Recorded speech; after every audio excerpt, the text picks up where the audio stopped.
Who knew? It turns out I actually do have a URL. I didn't know that. It's like a weird jumble of letters and numbers, but that's okay.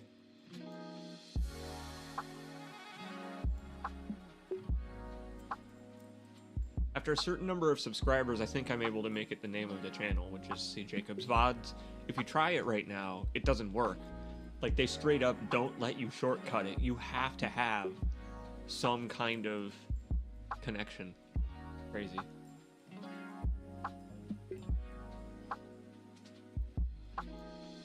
Like, I have a regular main channel attached already via this same email account as this channel on YouTube. And so you'd think they would say, okay, you've already got a channel that can have a custom URL. We'll let this channel have one too. But no, you've got to claw your way back up.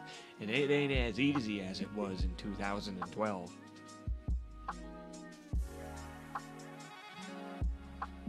Good morning. Hey there. We're going to be playing some more Nioh today, because I really enjoyed getting my ass kicked by that game the other day. That was a lot of fun. That was great.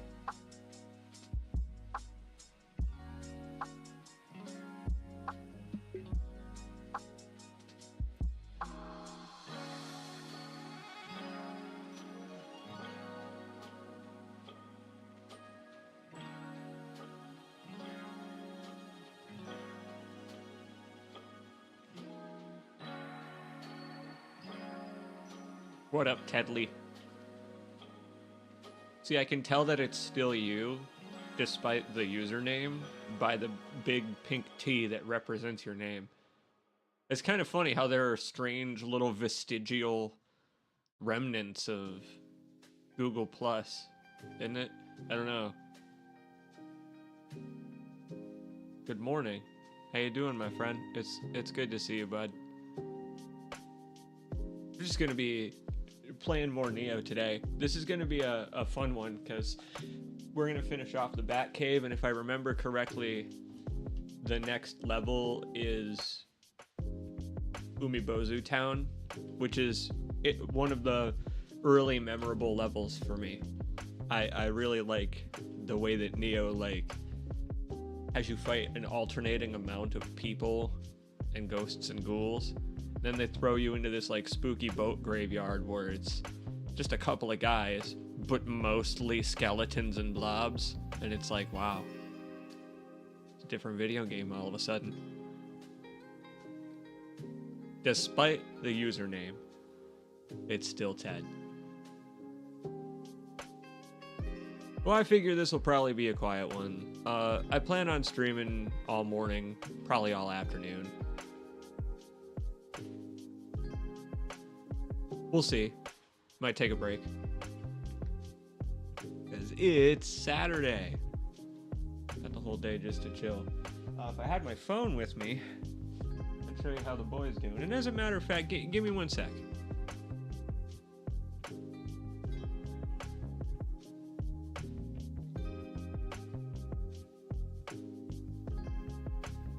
Peaky Blinders, The Immortal Man videos. Coach Outlet loved signature. Samsung Galaxy Store Rewards Program. Alex Iala Diana Yastrameska, Indian Wells. UAE Security Alert. I'm just reading the trending searches on Google right now. They're all insane things. Family coming over to do some house cleaning stuff. Well, that sounds like a lovely excuse to spend some time with your family. That's rad. I got to see mine the other day, and I'll show you why. Behold. Behold. I got a haircut. Oh yeah. First time in several months that I've gotten a haircut. It was getting Shaggy from Scooby-Doo. And boy, I feel good. It feels like a literal weight off my shoulders. I'm happy with the look. I hope you are too. You'll see it close up in a sec.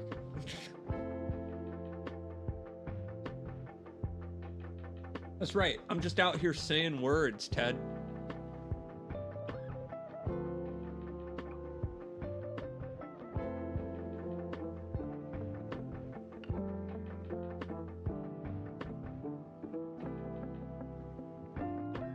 There he is.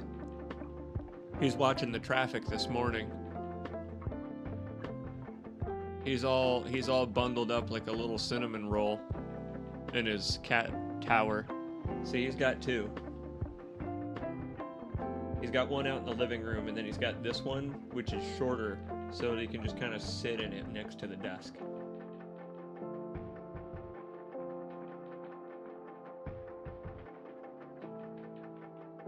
Look at him. It's an intense stare.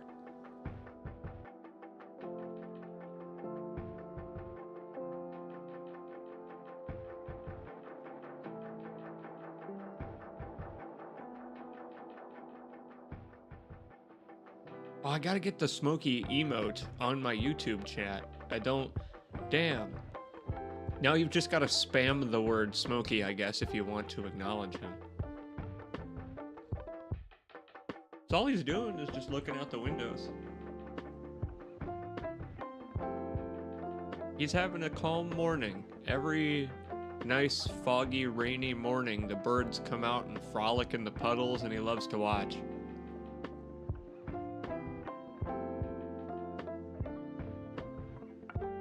He's loving the chill hop, is what it is. He loves me, he loves the attention, he loves the chill hop, he loves you too.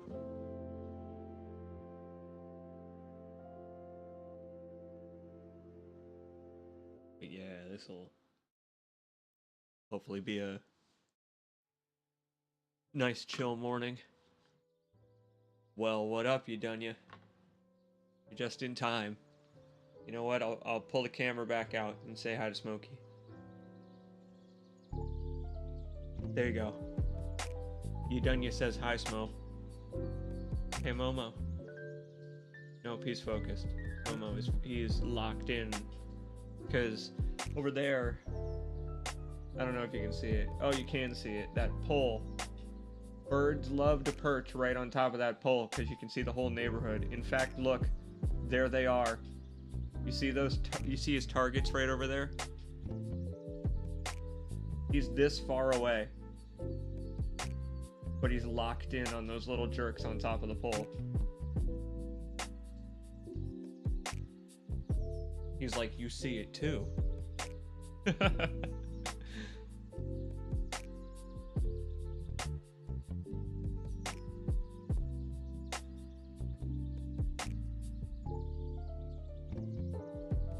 Dude, that's the thing.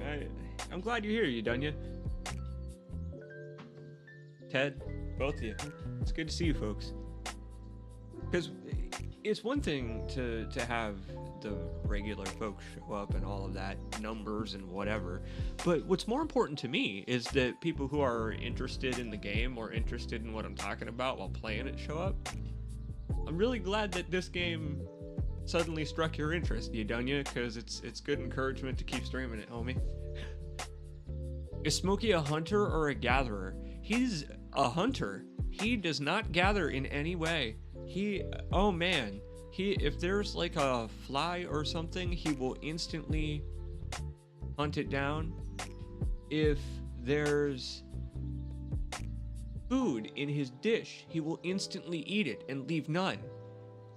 When we play, he loves it when I put the toy like out of sight so that he can dive around a corner and get it. He's like pure hunter. Caffeinated to the hilt. I'm pretty sure they were that in Japan as well in the 1500s. So this game is fantastic. This is a good time. Like I said, when I played it the first time on stream, long time ago, 10 entire ass years ago now, I didn't know anything about Japanese culture, and it was through Nioh that I started to learn a little bit about it. So like going back through this has been really great. It's been great just to play through it, knowing a little bit more about the time period and the real people that inspired the story. Because we're going to meet even more of them today. Crazy. I'm going to pull up the Wikipedia page for William Adams real quick before we get started here so that you can see that, no, really, he is the world's first weeaboo. I just got to show you the picture. Look at the I mean, look at that. Did your fast for the day, fed and watered, caffeinated to the hilt. Happy Ramadan. See, I can't pronounce it without it sounding like Parmesan, like the cheese. I'm uncultured. But this guy is cultured. All right. It's kind of unbelievable, but this is him meeting with Ieyasu, the Emperor of Japan. And, well, he doesn't, this is him on the right. He doesn't quite look like William from the game. He doesn't have the ponytail, but it's nuts that that's real. That this is not a mythological thing. There's like court documents that say this happened, and it's just the most fascinating, crazy meeting to me, because it really did establish a trade route that was in use for hundreds of years. And it's crazy how one guy really did pave the way for pretty much all of that. You know, and the crew that went with him, all the boats that sank along the way, but primarily the dreams and ambition of one guy, the Nobunaga of selling sugar. Your pronunciation is accepted. Oh, well, I appreciate it, bud. I mentioned earlier that as an American, I don't have very many celebrations like that. Ours are one day only, really. Some cultures have celebrations that are multiple days in America, but I'm not one of them. I get one day off school and then they send me right back. Happy spring break, Collinsbro. Good morning. How you enjoying the weather? Yesterday, in my area, it was pouring down rain. Buckets of rain. At exactly the time I decided to go and get a haircut. Oh yeah. It's been a very long time. It's just that I saw all the fly haircuts in Nioh, right? And I was like, you know what? It's time. It's time. Yeah, it's really good to see y'all. How you doing, Collins, bro? Joe, Ted, Dunya? I'm glad to hear y'all are having a good weekend, because it's been a hell of a month this week.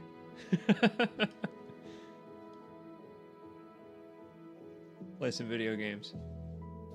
Oh, I gotta tell you, a fresh haircut is one of those mood boosters that, like, you forget about until you get it. And then it's like in The Sims, your moodlet goes from like orange to pure green again, and you're like, ooba doby. Oh man.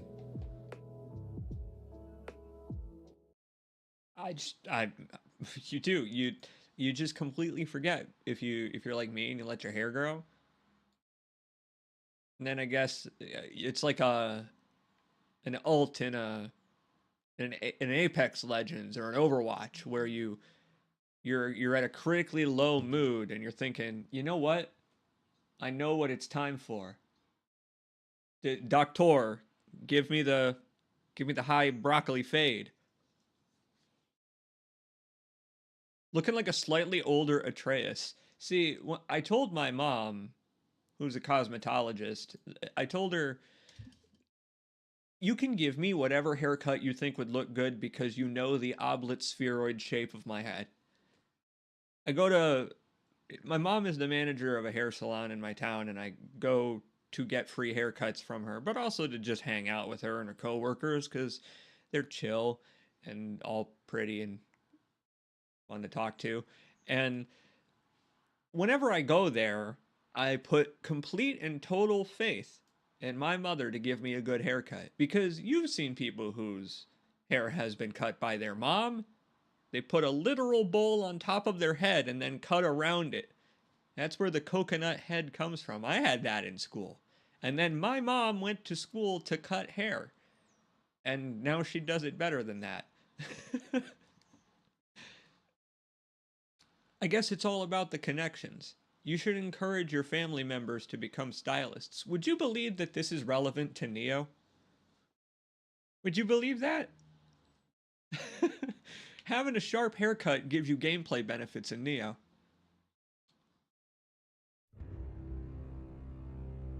For real, I really admire the amount of character in this game. I'd forgotten that in this game, your guardian spirits are animals. In the next 2 games, you're already a demon cause, so you have like these more Pokemon-looking guardian spirits. But I really like the more grounded-looking Fire Dog and Electric Shark or whatever in this game. Look at that guy. That's Kato. That's the one we didn't take, but we'll get him later. He's the best, biggest Shiba. Imagine if a Shiba was the size of a bear.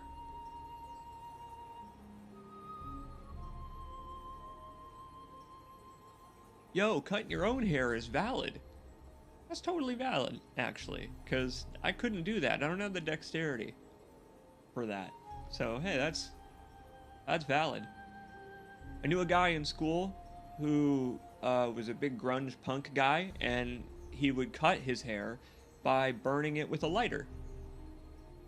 He was one of the guys that I hung out with behind the bleachers and stuff. He would take like a Bic lighter and he would just kind of let it, like a candle burning, and then go. And that seems hazardous, but he had that like fly kind of brushy look, so whatever. Wolf cut of the 2000s? I don't know. Gonna pet that dog. Yeah, so I messed around a couple of save files just with different weapons and stuff. So I have a little bit. I'm gonna get owned a little bit less probably today. Maybe. We're just picking up where we left off. Thank you to everyone who watched the VOD of the previous stream, by the way. I noticed it got some views after the stream, which is cool. That doesn't happen on Twitch.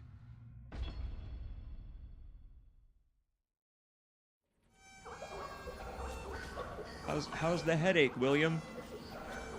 After getting the big suck from the bat demon? We're gonna explore around a little bit down here in the basin before I go do that again, because there's anti-paralysis equipment down here. So we need that to not get owned and eaten. That was the problem, is if I took like one hit, I would get paralyzed and frozen.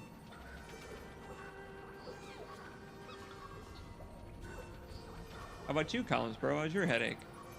Mine have gone away. I think it was due to the sudden weather change that I was getting problems with sleep and headaches and stuff, but you know what?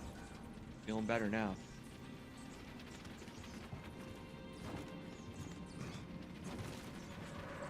Oh, me head. That's the thing, I can't do Irish. I watched a lot of Shrek, so I could maybe do a little Scottish. But Irish is only something I've had experience with by way of YouTube reviewers. That's right, it's William. I'm glad that I've met someone else in this world for whom William is their type. What it is for me is the endless determination. He's got a Geralt vibe, where it's like, yeah, I guess he's handsome. But even more so than that, his actions are handsome. He's a guy with handsome actions.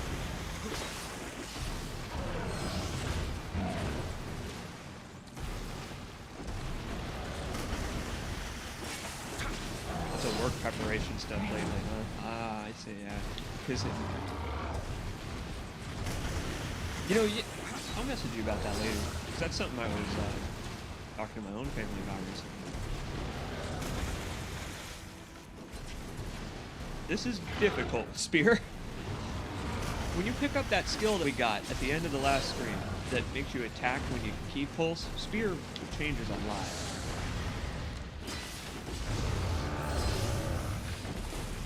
I'm gonna have to completely relearn how to use Spear when I do that perfect pulse attack. Because right now it's only high stance, but I can get it for the other stances, and it's tough. You stand still, you can't dodge. I don't get it. But I'll figure it out. What's this? Suzo the Carver is not using anything I want.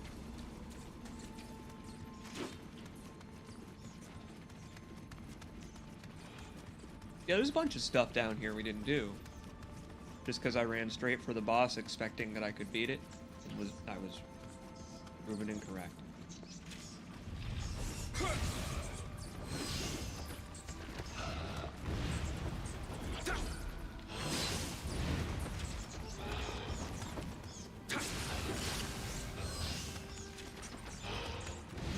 I'd almost forgotten what rain was like. It's weird.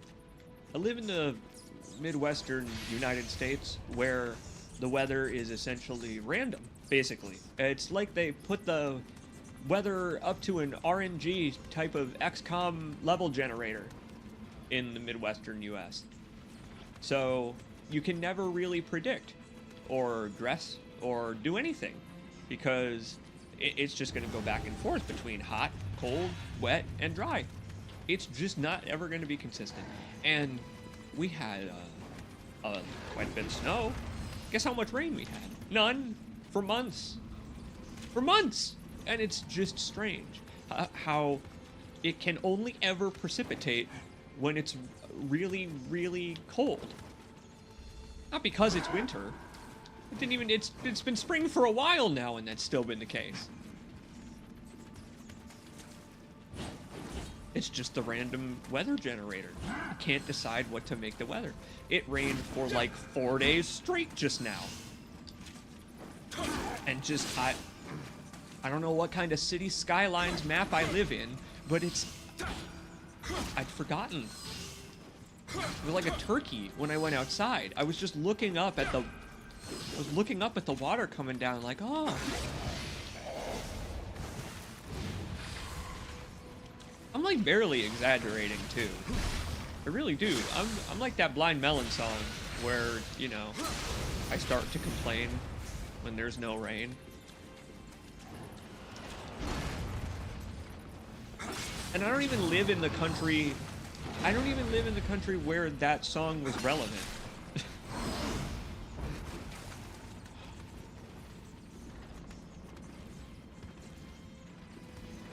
Oh, see, the weather's nuts everywhere.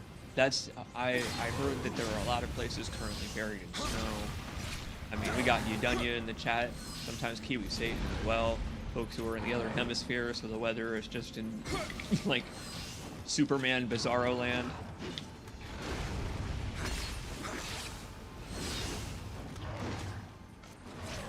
I'm envious.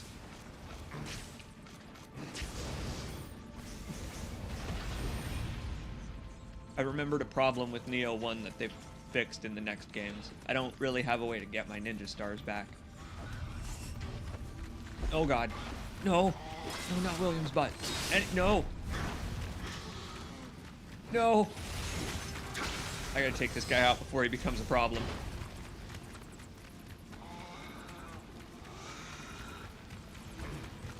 You come back here.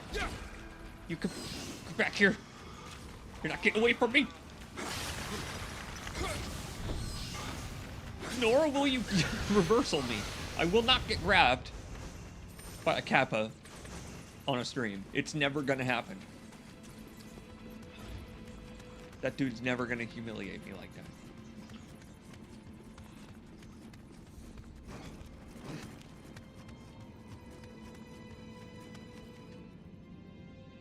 Hot enough the geckos have come out of hibernation. Oh, geckos. Yo, I have a story about geckos. Alright, everyone who lives in Florida already knows this, near the area of Florida. Well, when I went to Disney World when I was probably just under 10 years old, there were geckos everywhere at the resort we stayed. Everywhere. I mean, everywhere on every surface there were these little geckos who would, like, walk in front of you, like, desperate to kill themselves underneath your shoes, and they would, like, live on the ceiling, and they wouldn't, like, bother you or anything. They would just sit there going, nyum, nyum, nyum, like, with their little Yoshi tongues, and they were just a factor. Uh-oh. You couldn't get away from them, because you would go to the bathroom, turn on the light, and there would be 5 of them gathered around the light, and they would be like, oh, you turned on the light, I'm gonna freak out and start running everywhere around the ceiling. And they're not, like, there to bother you. They just live there, and so do you. And I've never seen anything like it. It was like living in a rainforest habitat, because I've never had an animal that didn't, like, run away from you, and also didn't try to invasively bother you like that in huge quantities. There were dozens of them. I still to this day have, like, dreams of, like, I'm in, like, my own bedroom in the place where I'm sitting right now, but there are lizards. Oh. What's crazy about the ponytail is that it's better than Lara Croft's. Look at that. Look at it getting caught up on the bow. I like being blown away by the wind and all that stuff. Look at that shit. I don't know what William puts in his hair, given the time period he lives in. The bathroom geckos are the worst. They just stare at you. They'd see you know. You know about the bathroom geckos? This is part of why I miss the South. I do, because there are animals that don't care about you, because there are 1 billion of them, and one of you. And I kind of miss that. I miss being able to stand knee-deep in a river with dozens of fish just kind of walking on by. Swimming on by. It's too dark for them to, you know, be totally visible, but they probably don't have legs. But, you know, you feel very immersed in nature at that point. That's part of why I'm sad that in a lot of video games you beat up everything in nature and all nature intrinsically wants to kill you. I don't know. When we were playing Resident Evil Village and we ran into those, like, chunky little pigs and birds and stuff that are just, like, sitting around that you have to kill and deliver to the Duke for upgrades, that made me really sad. Because unlike most video games, they didn't have, like, demon horns and try to shoot you with needles. They're just a regular pig and you still have to shoot it with a shotgun? Come on, man. It's not cool.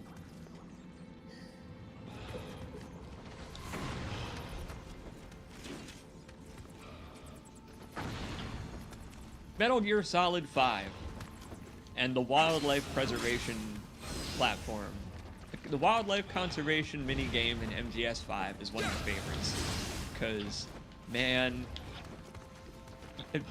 you can actually put the animals in a pen where they're safe from being hit with the white phosphorus that you throw down. I don't know, it's a little thing, but it makes you feel like you're actually doing some good amidst all of the part where you kidnap people to your PMC.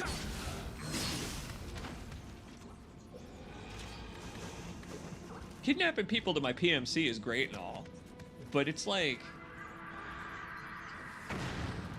it's not the best for the environment. Hey, we got all the Kodamas on this mission. Yay! Man, I really like that you can quit this game in mid-mission and it will remember where you were.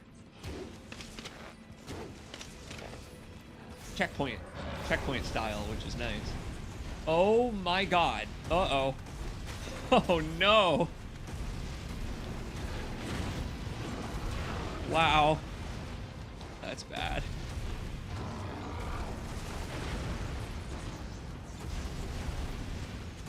No, Ted, you're right.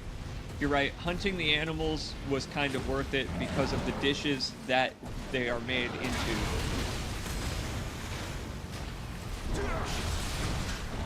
Impossible. No way. At this level, that's an impossible fight. Oh! Saoirse.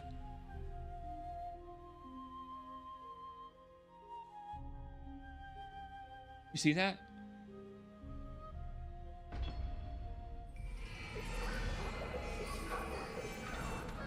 I like that. The reason that happened is because I died without my guardian spirit, because it was in the boss fight arena. I like that. I like that even when you die without your guardian spirit with you, they're still like, no, you still can't die. Not until you get your fish wife back.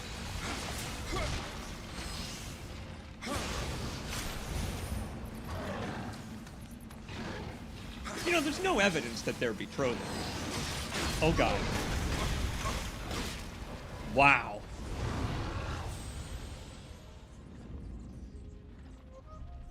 How's that for a wombo combo?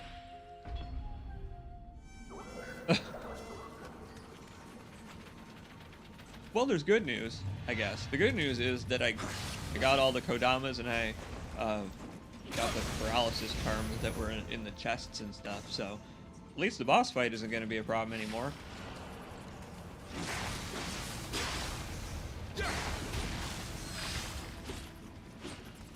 I think one of the things that is nice about this game versus Souls is that the mission structure means that they put checkpoints everywhere. So, you know, it's not like you have to run back through half the level when the bullshit that just happened to me happens. Because that turns it from tragic into hilarious when something like that happens to you. It's just funny as hell. Because what did I do to deserve that?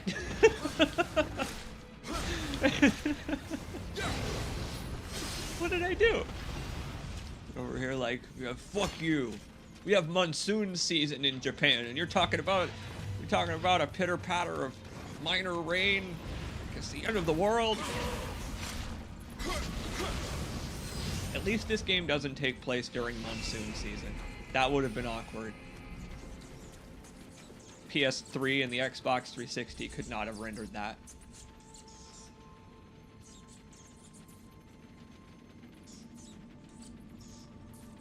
Yeah. See, the jolly nature of the Duke is great. Because when you think about it, there's not really any evidence that the Duke escaped from the village in Resident Evil Village.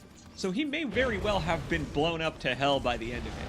I would imagine he probably figured that that was a possibility when he gave you the instructions to go and do that, basically. He doesn't literally tell you what to do, but I assume he knows that's your goal. And, I mean, if he did get blown up, the guy went out with a laugh.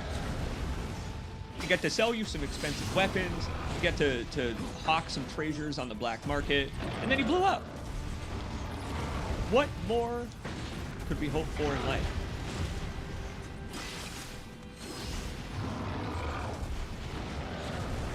Buddy, I am going to poke you in the eye with a sharp stick. The literal thing you're not supposed to do with those. Oh, I actually got him in the eye. That looked like it hurt really bad.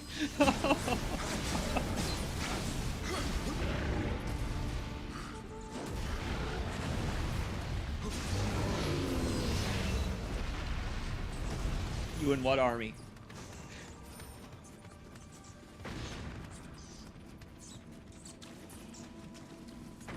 No, really though, that's actually Argate and Liquidy and I talked about this in the Resident Evil Let's Play because it was a very good Let's Play. But also, we talked about why the Duke is a good character. He's like the merchant from Resident Evil 4, where he's just an impartial party that is there to ostensibly profit, but he's on your side, and so he gets to be in our position, the observer position of the audience, where when something happens, he gets to go, ooh, that was tragic, or boy, they sure deserve that, huh, Ethan? And it makes him very relatable.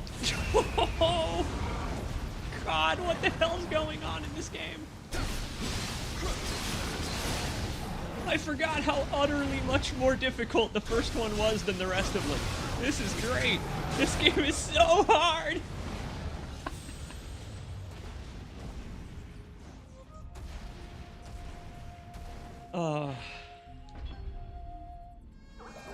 I totally forgot.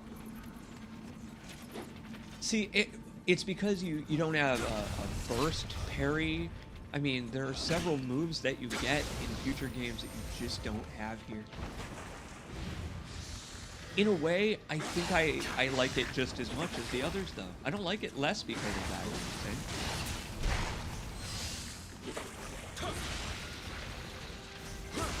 Guardian Spirit doesn't save you. That's how you know. You need to level up a little bit. Okay, we'll get a bounty of soul energies after this.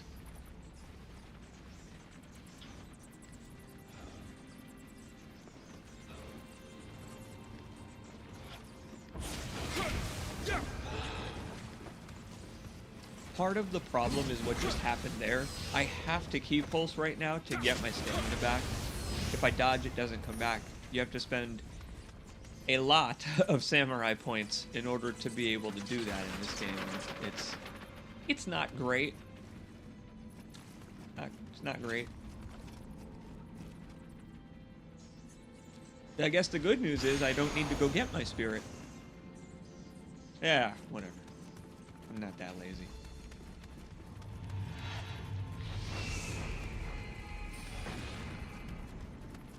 The good news is I didn't need to go get it because it's not going to help me.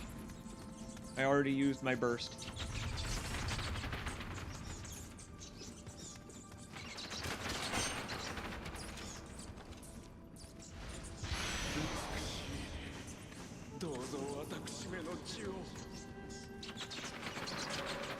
Would you be that guy? I would be that guy. Versus a demon disguised as a beautiful human. Please, no, please take my blood. I'm not really doing anything with it anyway. I have honestly an excess. Please take my blood. Go ahead. This paralysis charm right here that I picked up in the basin somewhere is the whole reason I was exploring down there. This way we won't get paralysis eyes as in one hit. Good God. Let's see if we can get to 69% equip load. Come on. There we go. That's better.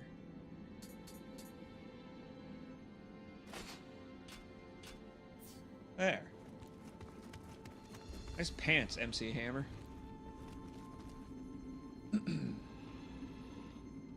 No, you're right, though, about the Duke having an agenda. It is an agenda, but it allies with your agenda. And in that way, yeah, you're buddies. He's just a KG buddy. You know, it's like you just became friends. You gotta go over to his house and, a little bit first. So this is gonna be tough, but I think we can do it. Not with Spear. I don't think I'll need the range. Let's try this. I like it up close and personal.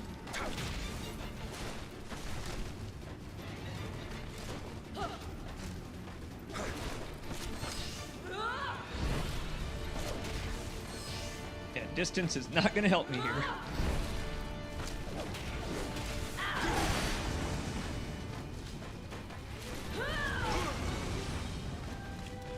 Hey, that paralysis charm is working, though.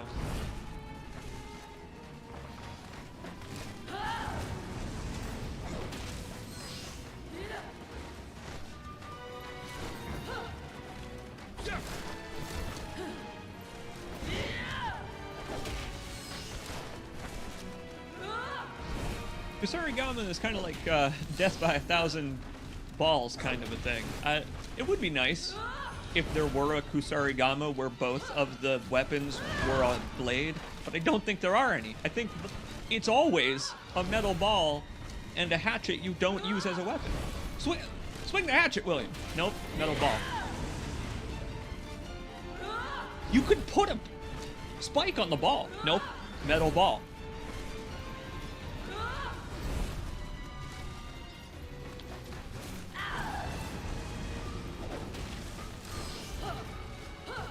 Got to use my bullocks on them.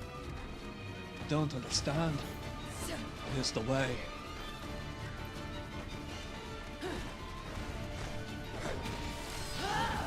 We're gonna be here for a while, but I think we can do this. Here, once she takes off in the air, ironically, that'll give us an advantage, because I can huck some kunai at her.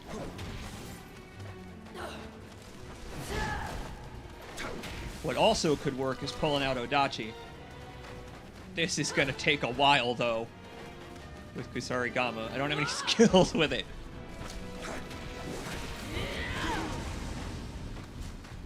What's helping me? Equipment. It's literally keeping me alive here. Wish she would stop getting all her stamina back, though.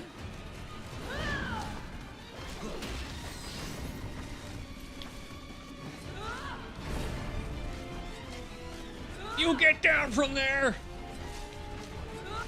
There we go!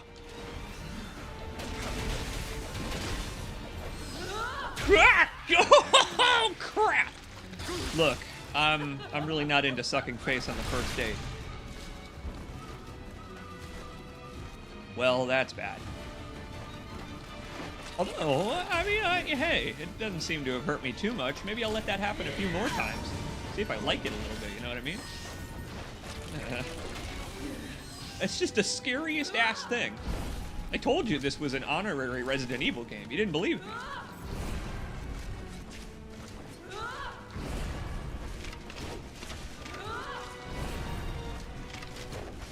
Got her!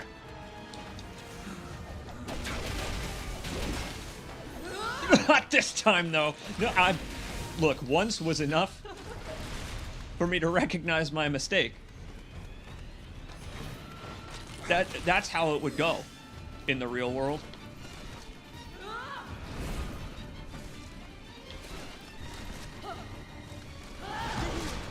Piss! Oh! That was close.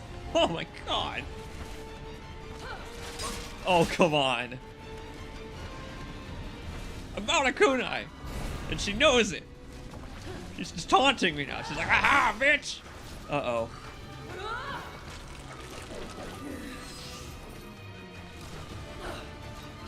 She's like, why don't I get 4 or 5 more moves right at the end of the fight?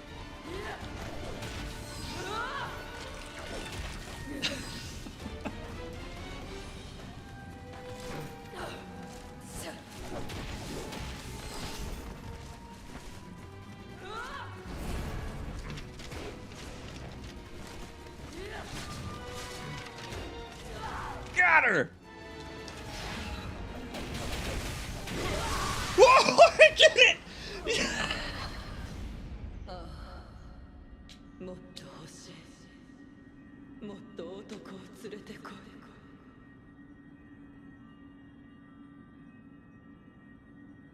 All right, well that was kind of awesome. That was pretty cool. I had no illusion I would complete that fight. Wow.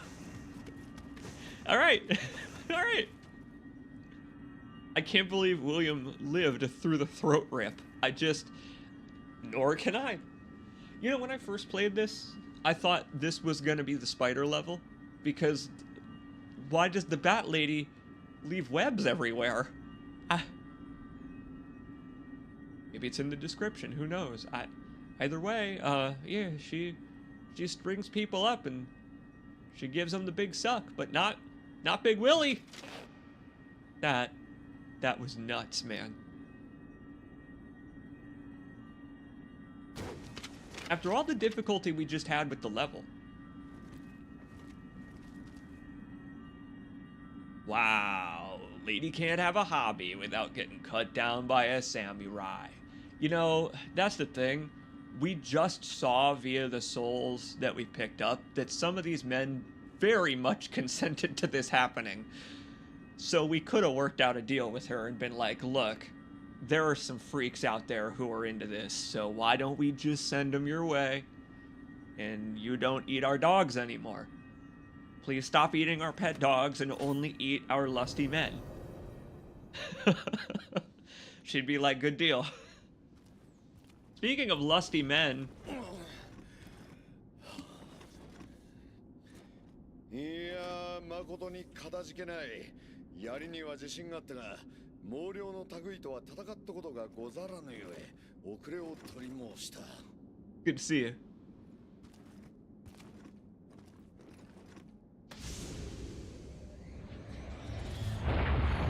Oh.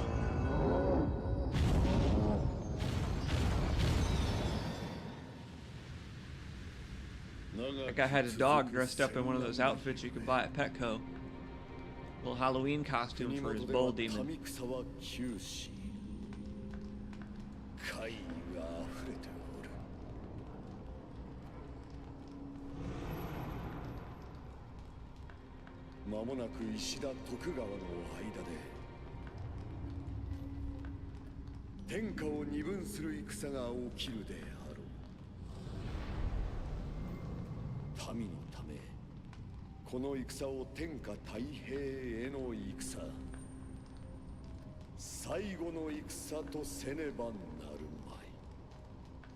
Not a very big island. There's not a lot of people living on it.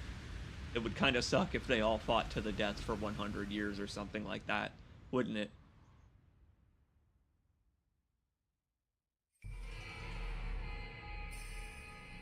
Well,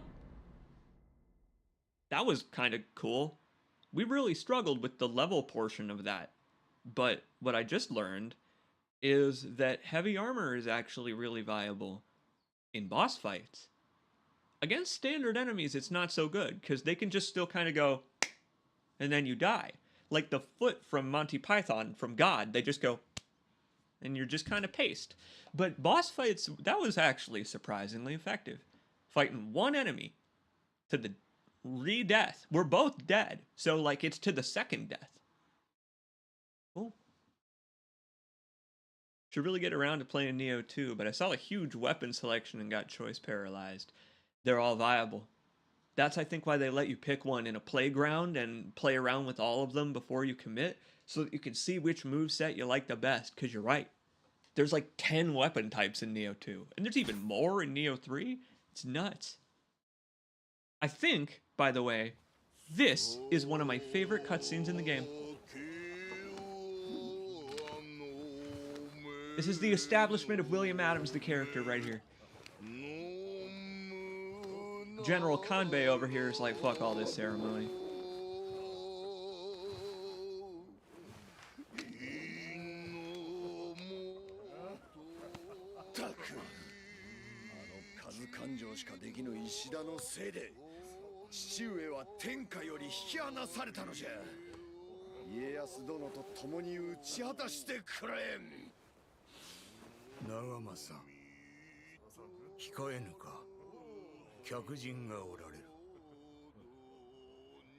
A guest who refuses to clean his face.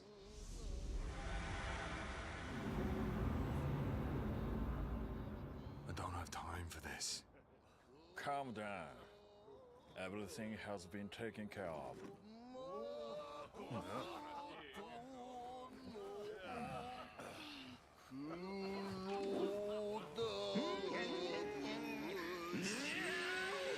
Yeah! My boy is enjoying the ceremony, all right.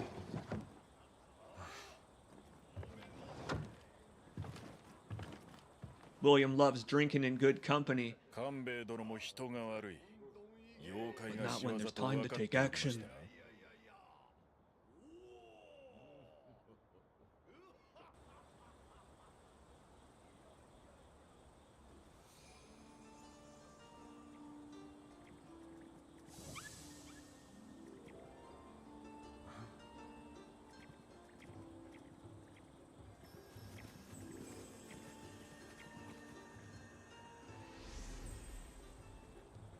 Oh shit, is that the best character? 界より珍しいわね。半蔵様に伝えて。筑前立花が寮にてあやかしの変あり。 Who are you? I dislike the company of drunk samurai. Hey! I am no samurai. So a common drunk. Even worse.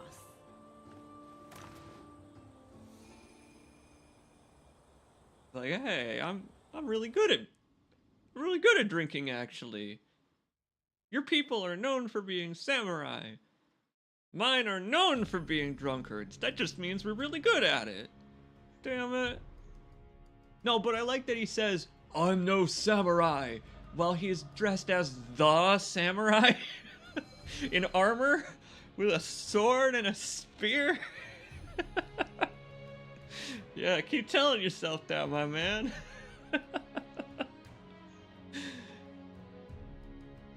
I love how he refuses to speak Japanese.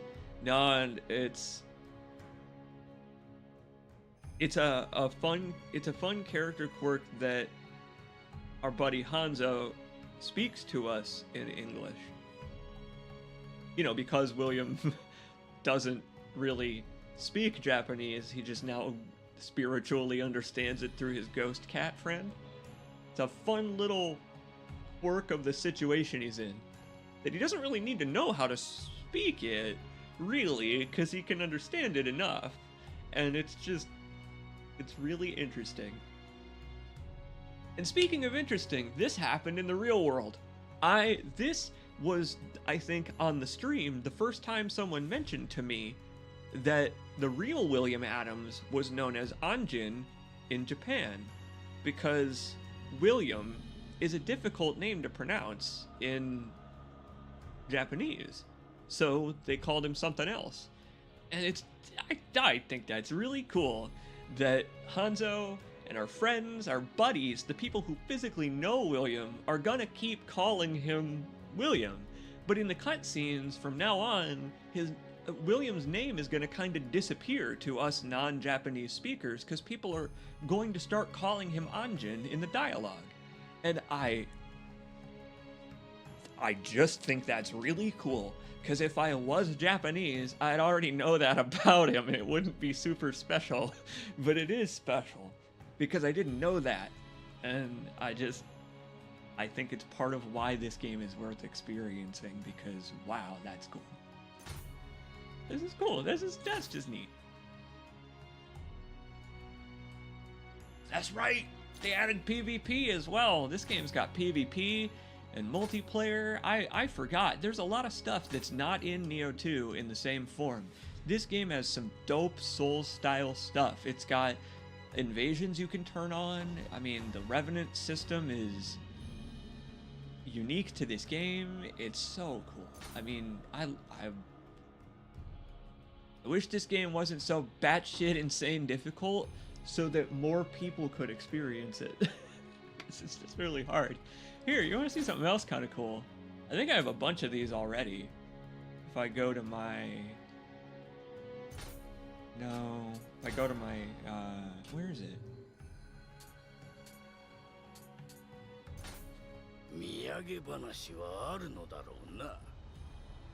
Homeboy, we're not even supposed to know each other yet. No, check it out. I can play as Hanzo whenever I want. You can unlock every character in the game to play as. Let's play as Hanzo for a little bit.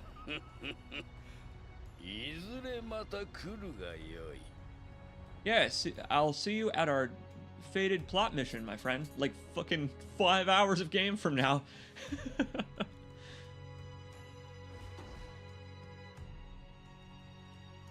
That too, Yudunya, that too. Video games and gaming are only a little bit expensive in the place where I live. In other countries, video games are getting to be ludicrous prices. I mean, paying hundreds of dollars. You got my sympathies. You really do. Because I grew up pretty poor. I don't buy many games. That's why I'm playing a game today that's 10 years old. And, man, I understand how it can be a prohibitively expensive hobby. Totally. Hey, we've hung out here before. That's right. It's gonna be like a walk down memory lane.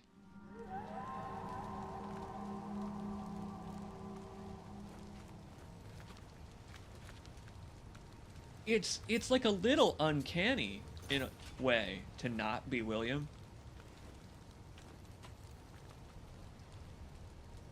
Oh. Well, this is good. These missions are good because they'll let you build up a bunch of points. We need those points to be able to get our key back while dashing, which is just, I can't believe how essential that is.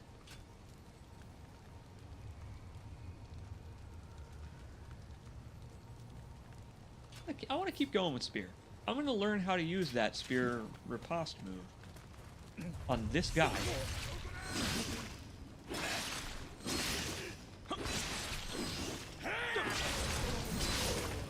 Well, that's stupid. Wow, that's dumb, but it works so well, actually. Wait, I want to do it on this guy, too. That's so stupid. But they can't even stop me. They can't... I just hit triangle. R1. Triangle. R1. I'm like John Cena's 5 moves of doom over here. Oh, fuck. It's the attitude adjustment. What's he gonna do next? On FU, I can't believe it.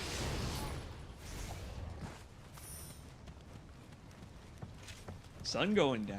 Beautiful. Yo, this game holds up visually for being a decade old. I mean, it's hard to believe, honestly, because it's so much like the other two that we were just playing the other day, I think. Just a real good, consistent series. I think the lighting has a lot to do with it, because when we came here the first time, it was all moonlit and, you know, very stark shadows, but whatever their game engine is, they were able to just put a sun in there instead and cast new shadows. This was back when that was not expected of a game. Because think about Dark Souls. It was fucking crazy in Dark Souls when you put out the sun and the game turns to nighttime, and that only happens in a few areas because it would take tons of effort to make 4 versions of everywhere you can go. Even in Bloodborne, they didn't even do that for the whole game. And here comes Nioh. Only a few years later, Nioh is like, all right, guess what, though? We're just going to have a dynamic lighting engine in our samurai game.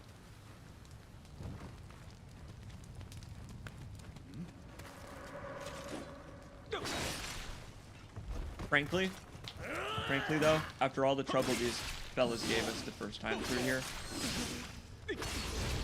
insane that tactic is so easy. They got fat and lazy while we were gone.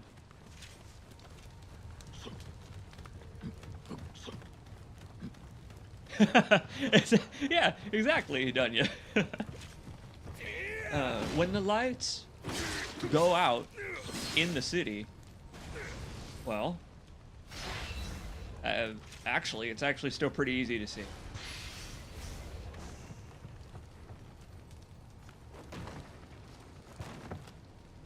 I respect this a lot, that they remixed these missions, because the fact that this level still works backwards, there's no, like, one way to loop backs and stuff is... I mean, do you think they made it with the idea that it was a reversible level in mind? Like a pair of reversible pants?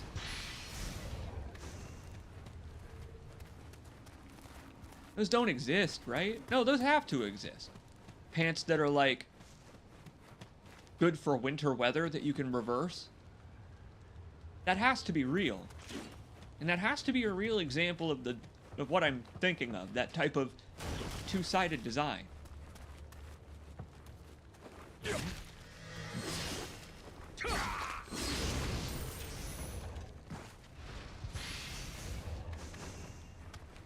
I mean, I don't, I feel like I'm not doing it right, but it's working on everyone when I do that with the spear. Uh-oh. Oh, we came to the wrong neighborhood now.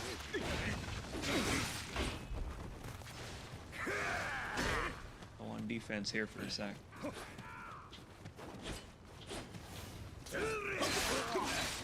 And, hey Joe, if you're here in the stream chat, I saw your message on Discord.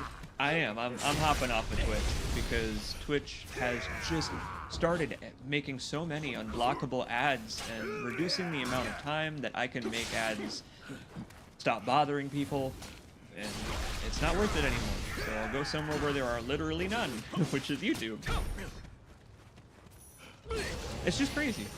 The final straw for me that made me hop off of Twitch was that they used to give you an hour of ad-free time if you ran 3 minutes of ads. So that's 5% of an hour. 5% of an hour on ads is already egregious. That's already too much, but it seems they recently changed it to only give you a maximum of 20 minutes of ad-free time for 3 minutes of ads, meaning that you would need to run, in order to have an ad-free hour, you would need 15% of it to be ads, which is 9 or 10 minutes of advertisements, more than television ever had. And Twitch can go fuck themselves. I mean, they can just fuck off with that, you know? Like eat shit and lose your platform. The major streamers are leaving Twitch.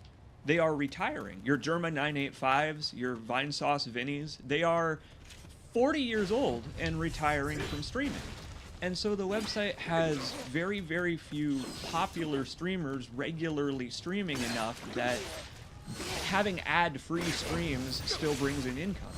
It apparently does not anymore, and so they are, well, they're apparently committing website suicide, which sucks. It sucks. It does suck, but I'm not gonna worry about it anymore because streaming is just for fun. That's just something we do for fun.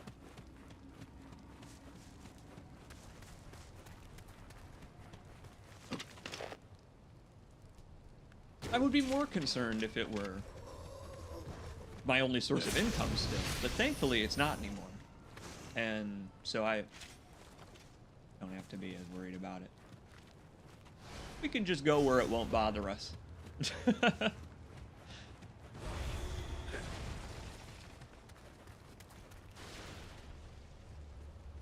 Going back to what I was saying a minute ago, you're right.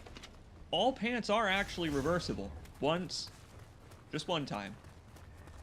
And technically, more than once, depending on your desired hygiene levels, your commitment to hygiene.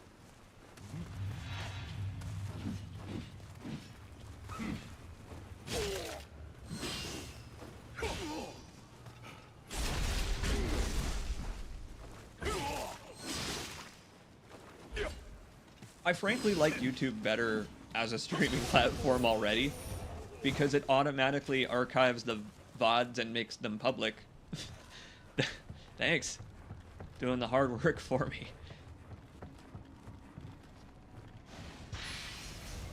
It's interesting to hear about Twitch from the other side. That's the thing. It's been frustrating to stream on that platform. I've wished that there were a better platform that would bother you folks less for years. It seems that this is as good as we got.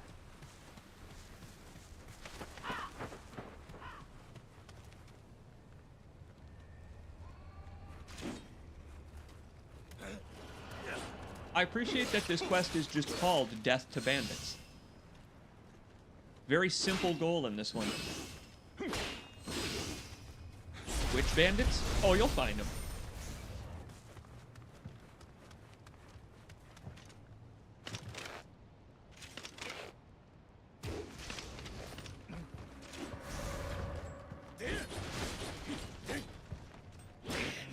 Greedy ass platform. I don't know. I don't want to rant about it too hard because it's not a very positive subject to talk about, is it? It's just a wholly negative thing. I don't want to bitch about it too much, but boy, what a terminally stupid decision they've made.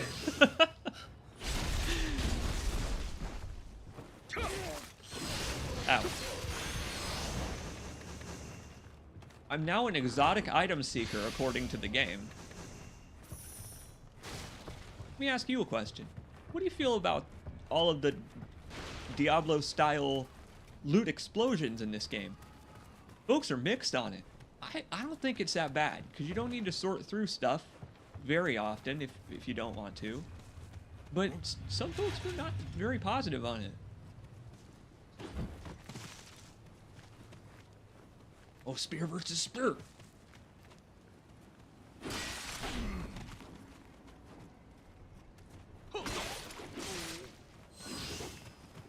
I totally get how to play spear now. Oh man, it took a bit. Totally get it. But yeah, the huge loot explosions have left my inventory full of hundreds of pairs of pants, and I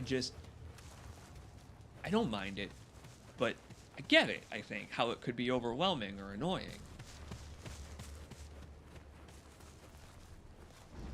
It's coming from games like Souls, where there's one sword, one longsword, you know, and the next longsword you find won't ever be better than the longsword you picked up at the start of the game.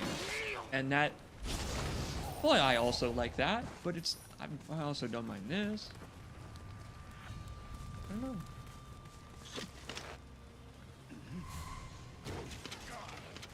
Whoops, I meant to shoot that guy in the head, but I think it bounced off of his spine instead.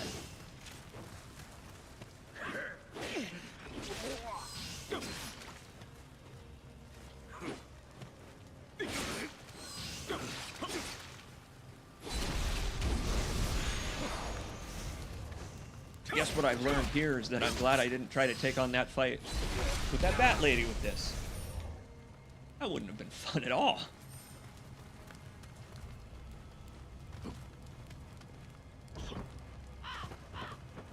I'm just trying to imagine doing my stupid shove while she's swinging her umbrella at me.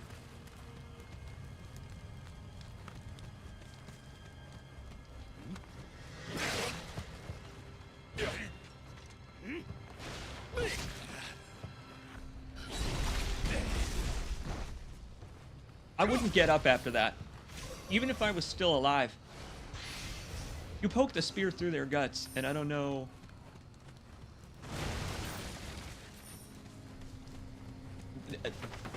Maybe in Japan people were tougher than I am. I would bet they were. You know what? I agree with people who say that human beings these days as a whole are a lot softer because, well, this guy, this dude, Hattori Hanzo, right here, this dude's probably like 14. You've got to keep it in perspective, right? You're like, hey, I wonder how old John Marston is, and you're like, he's what? I thought this guy was like 50. No, he just looks like it because of the things that people went through hundreds of years ago. And I'm not talking one generation ago. No. No, the folks who say that are exaggerating. No, it's back when life expectancy wasn't very high. There were reasons why it wasn't. Asbestos. The asbestos monsters. Thank God we wiped those out. Can you imagine if the asbestos monsters were still running around today?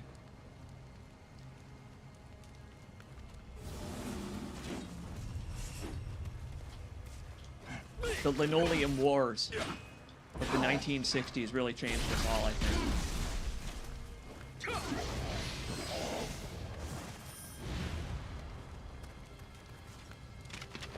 This sucks that I cleaned this whole place out of enemies, only for them to move back in and make an entire second side mission.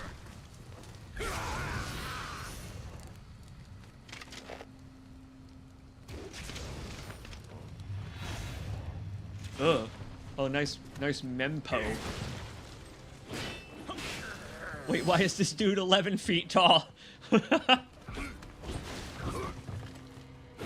Ah, fellow American.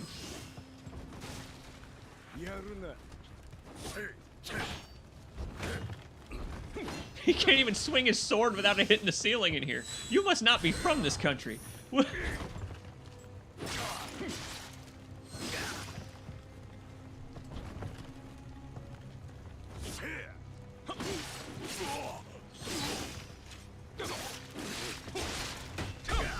Yeah!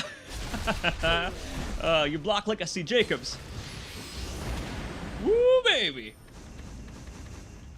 Death to bandits.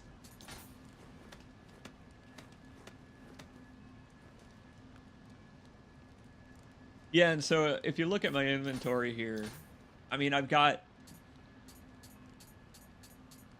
8 of just foot soldiers spear, and they're all different levels, and they all do different amounts of damage, and everyone has 3 or 4 perks, and it's so frustrating if you try to look through every single item.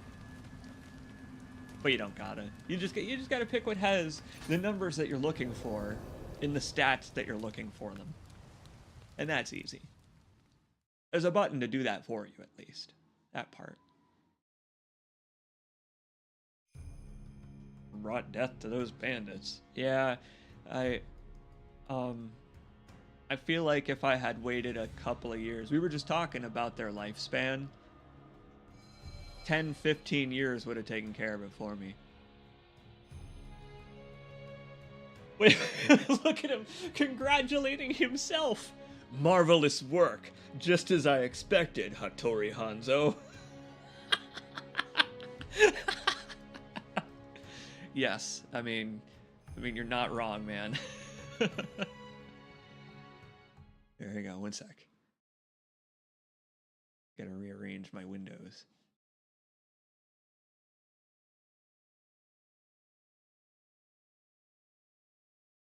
I'm working on 2 monitors here.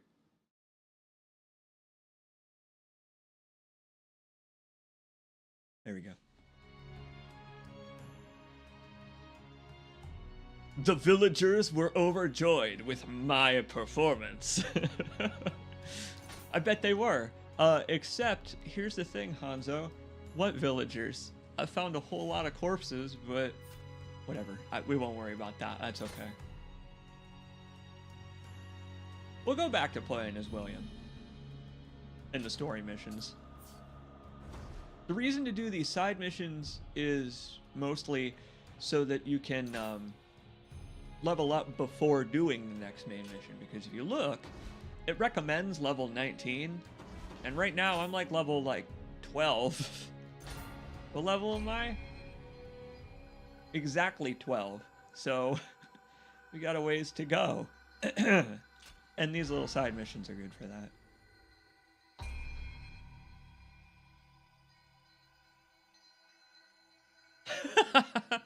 You know what? It's Nioh. There will always be another population of villagers. You're right. There will always be more villagers to get killed and turn into demons.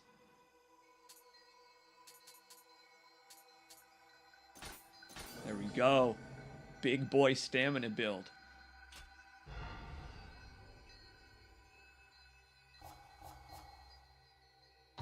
Sir William had to start somewhere. You're right. I agree. How I really do feel about it is that it's hilarious in a way that games like this take the horror elements and just exaggerate them to the extreme. There's not like one village that has been killed by bandits.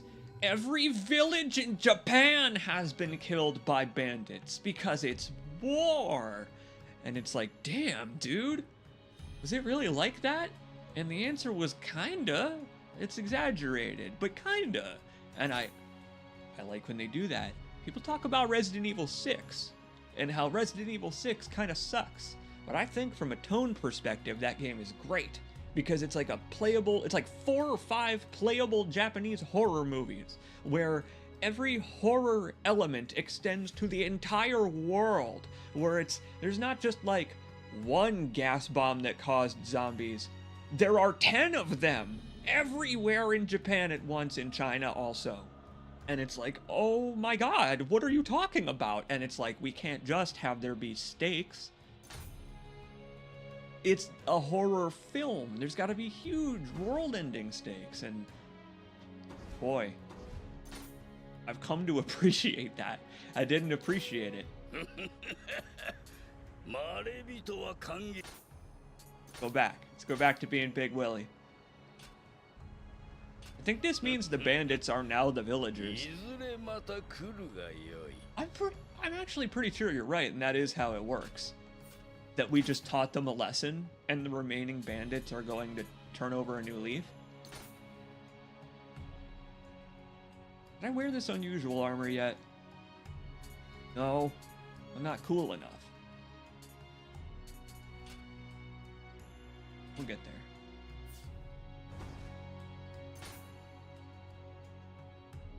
Uh-oh. The head of the Tachibana family, Lord Munashiga, has been missing ever since he left to battle monsters. I'm fucking sure it went well for him. If we can aid him, it would be a boon for our campaign. Okatsu has already arranged a meeting with his wife, Lady Ginchio. Excuse me. William, let us leave for Tachibana Castle at once. Lady Ginchio is going to turn out to be way cooler than her husband.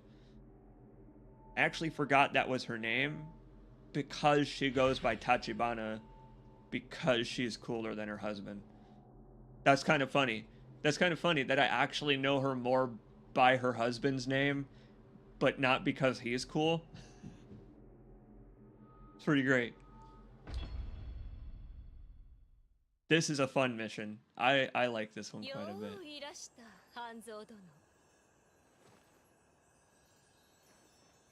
早速じゃが、鬼が出て、うちの殿は太宰府より戻ってこぬのです。腕が足りぬか、八千子殿のところに寄っておるかもわかりませぬが、一体どちらかのう。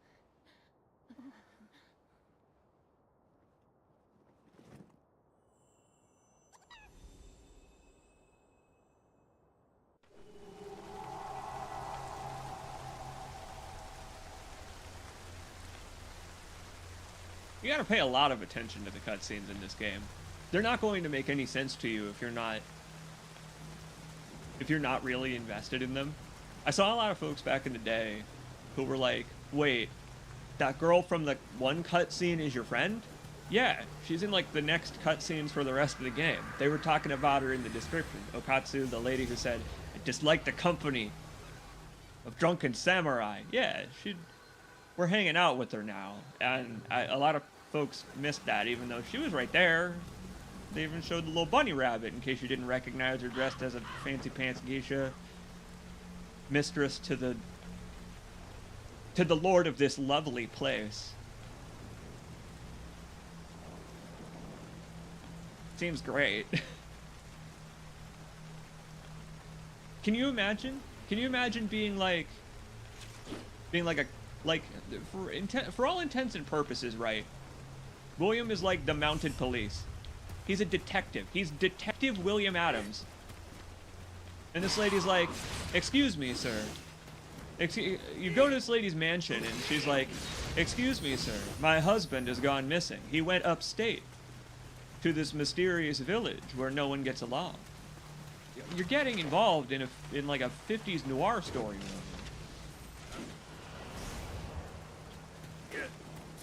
He's either been murdered or a murder is planned. And it's going to happen like 2/3 of the way through.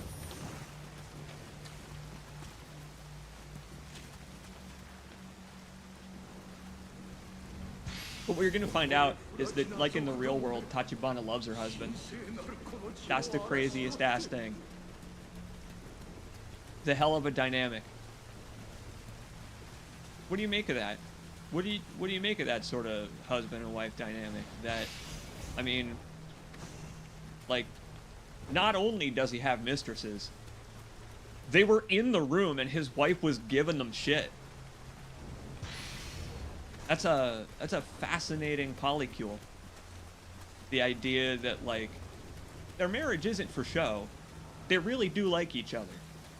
But they live in an era, I suppose, in which you can't sleep with your wife all the time. Not all the time. And that's just a thing that, like, everybody's like, all right, cool.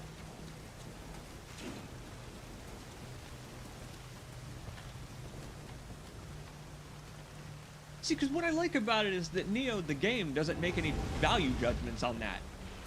You notice that? In that cutscene, they just kind of mention it and they move on. They're like, oh, by the way, there is some historical factoids to insert into this cutscene. Speaking of insertion. Wait, this takes place in Japan? Well, so we are playing as an Irishman, but this is not a story about the Mafia. No, this doesn't take place in New York.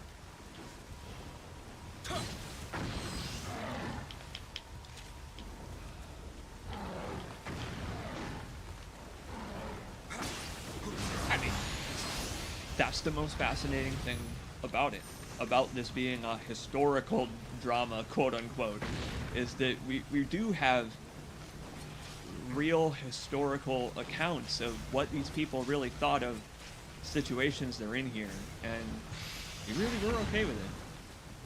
The way that things were of the era, because, well, there's bigger things to think about when you're having trouble putting food on the table for yourself and also your army.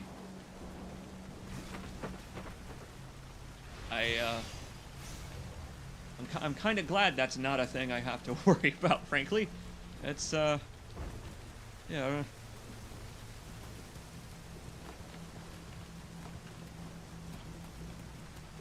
Are there any video games that are like that? Video games that, like,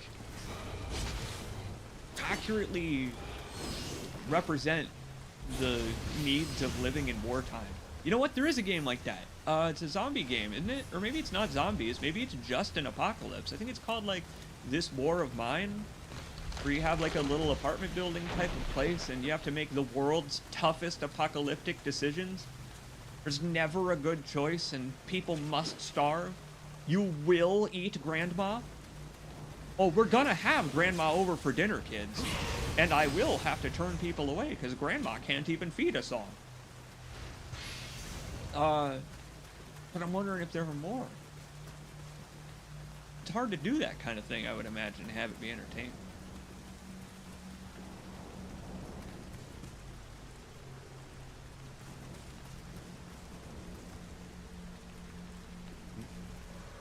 Maybe this isn't a good question. Maybe it is. Why didn't he bring a lantern?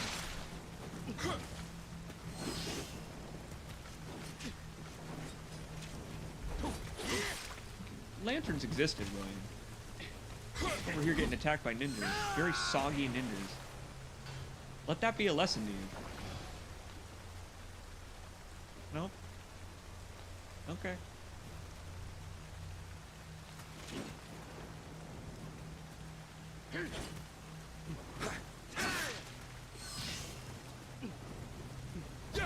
Well, these guys are surprisingly difficult with spear, but it's mostly because they apparently are honorary trapeze artists. This origami might be better to catch them while they're rolling. Cirque du Soleil looking ass over here.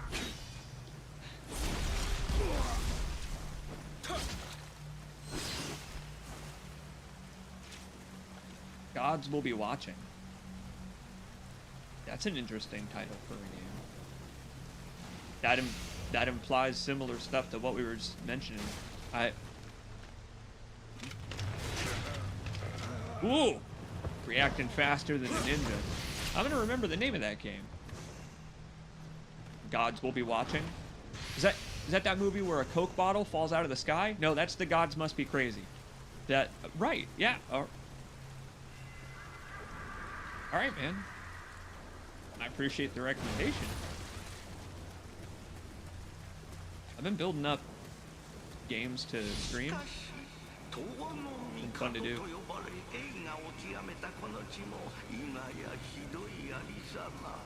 先の領主高影の時世には多少再建がなされたようじゃが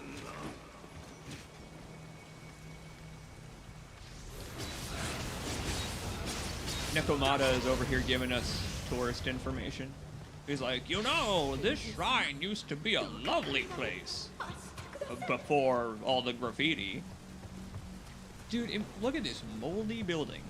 This is what happens when you make your walls out of paper and clay. Wood. You know what? It's fine, frankly. Because these buildings were meant to have that happen to them. Ah, I see your Discord link. Thanks, bud. Yeah, I have that thought when I play this game. And get a lot of games like this that take place physically in Japan is the buildings are meant to come down. They're very pretty, but they also don't take long to construct, and it's because it rains an apocalyptic amount every fall.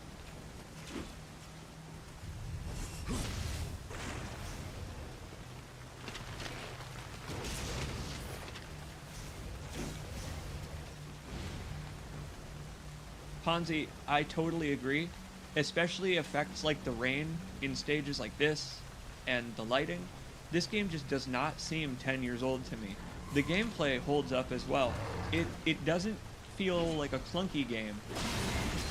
Like, you could go from Nioh 2 and 3 to this, and it would still be a challenging time without feeling really too much like more basic or primitive.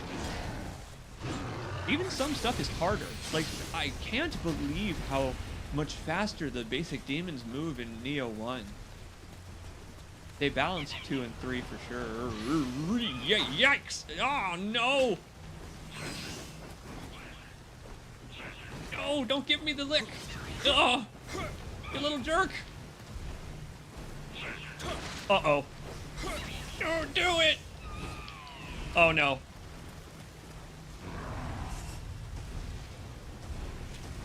What have I done? Big boy fists!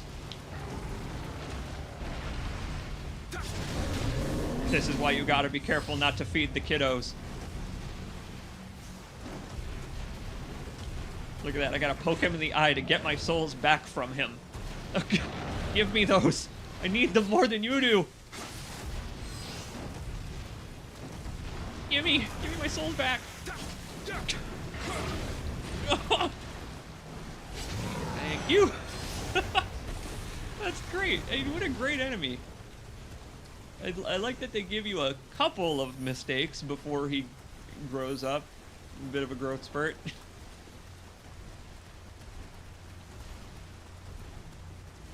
Your Amrita is yokai spinach. Yeah, it basically is. They look so wimpy. They look so wimpy without it, but they turn into nemesis when they have a taste of me.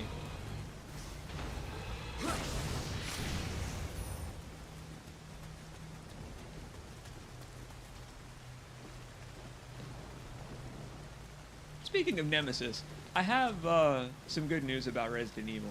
Despite complaining about actually doing the gameplay, I am totally still going to be a part of Argate and Liquidy's Let's Play of the game, because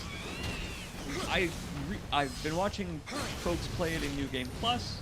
I've been watching people who've already played it stream it for the second time. Requiem is a great game when you know what to do, when you're not on the first playthrough, and when you can mess with the systems. On your first playthrough, it doesn't feel so much like an action game as a puzzle game from time to time.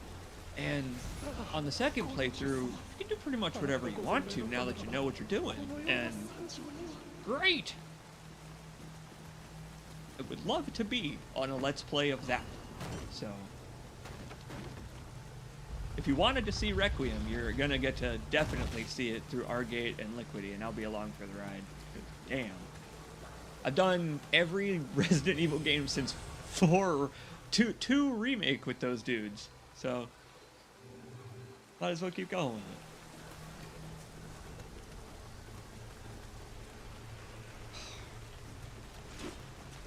I was iffy on using that shrine because they make the enemies come back, but it's okay.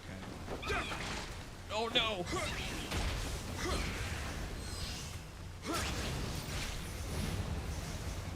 Somebody get that kid a raincoat.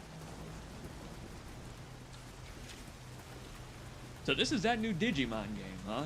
That's right. Digimon are the champions. I find that song to be fucked up because it says Digivolve into champions, implying that my boys aren't already champions. What, they weren't champions already? That's like a Rocky kind of a thing, where it doesn't matter that he doesn't win. He was a champion in here, in his heart, in his arteries. Had a lot of those New York cheeseburgers, so he's got, you know, arteries clogged.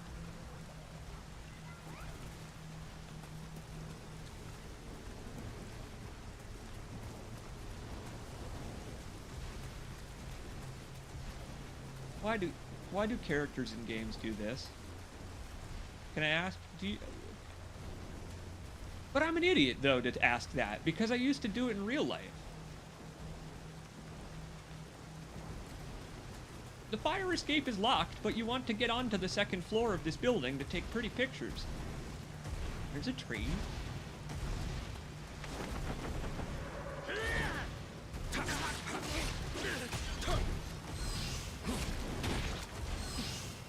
I got a question about Digimon, because I've played a few Digimon games over the years. I've watched a few Digimon shows, but I was never into it. Were you? When I was younger, it seemed to be a split. You could either autistically devote yourself to Pokemon or autistically devote yourself to Digimon. You had to pick one. And there just wasn't time in my life for both. But were you? Were you a digital champion?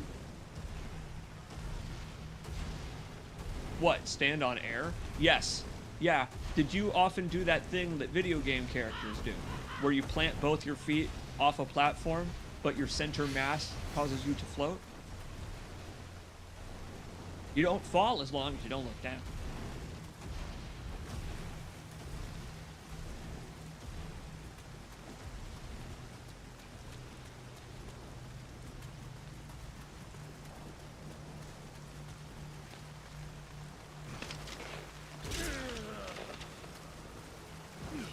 That guy was asleep.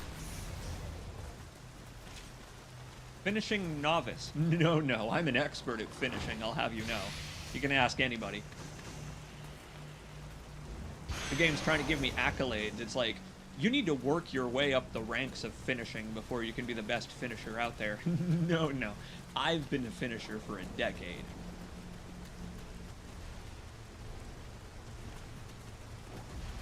Damn.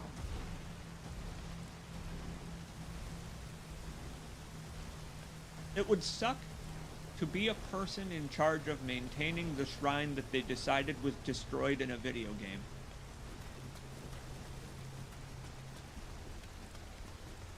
You come home from work, and on the weekend you go to the shrine to sweep up all the particles that end up all over the lanterns and stuff. People leaving their plastic cups and stuff around, and you're like. You're picking up all the fallen papers from people discarding the little shells of the little wooden prayer blocks that they've hung up, and you're like, fuck, I forgot. In Nioh, they destroyed this place. It doesn't matter that I'm sweeping it up, because all people imagine when they see it is it in ruin in the 1500s. I would feel scorned. I'd be like, damn it. Keep this shrine so nice.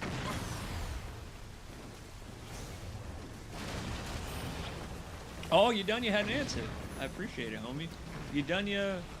didn't really get into anime until a few years ago, which is interesting. That's actually really interesting, because a lot of folks who I've met who are into anime are like, oh yeah, I went to Barnes and Noble and bought the whole anime section as a kid. Or, like me, I stayed up late to watch Adult Swim on Cartoon Network at night as a kid. But I'm interested in hearing the perspective of folks who didn't really grow up with that kind of thing. Oh boy. Hey, pal. That's like, a lot of folks got into JoJo's Bizarre Adventure as adults. Because in the 80s and in the 90s, it was very poorly distributed and translated. So a lot of the fans of JoJo's today are people who became fans of it in their 20s instead. Which is interesting, because that's not really who that series is meant for. It kind of is. A little. There's adult themes in JoJo's, but it's a shonen story. It's for teenage boys. And so there's just this really interesting divide in fandom between Western cultures and where it was actually made.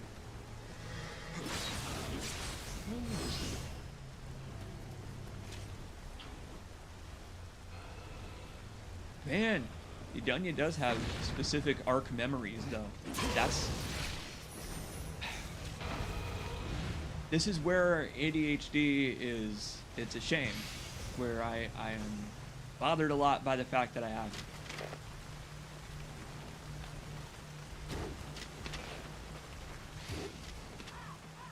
Because I can remember being a fan of shows, specific shows.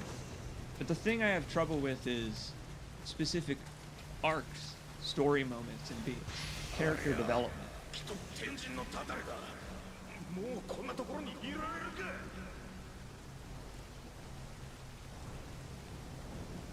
Wait, I'm with this guy. I've never really considered why this place is like this. I mean, we'll find out at the end of the level that Edward Kelly has been here. But other than that, what was wrong with this place that made it such a gathering place for negative energy? Such that the people that live here would assume the gods are wreaking vengeance upon it? Maybe they didn't sweep and mop. They're like, fuck! We never polished the statues, and now the statues have come alive to take revenge! But they really have, though. I forgot you could bother the crows. I was curious. I was so curious. They did the RE4 thing, where you get fun and profit from shooting at the crows. Now, to be fair, those crows were being very disrespectful. Just hanging out on top of that little shrine gate. How dare they? This is not the right weapon for this. Holy shit.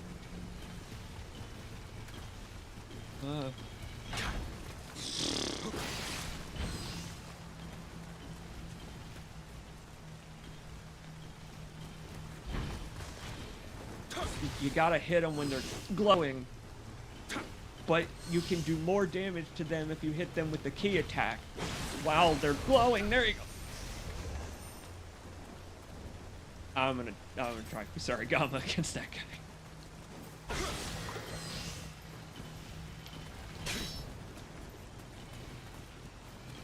I will say thank goodness for the heavy armor. The block gets better the heavier you are. I'm a mountain. You can't move me. Okay.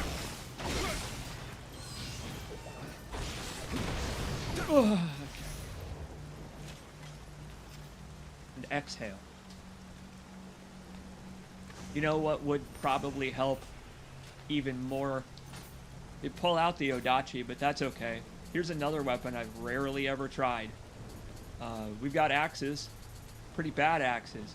Oh, but check it out. My best axe is a giant hammer. Well, now we have to try it. Oh, yes. Look at this stupid Final Fantasy weapon. Pretty sure I beat up a Rathalos with this in Monster Hunter. I got this from cutting off a gargoyle's tail in Dark Souls. Oh, God.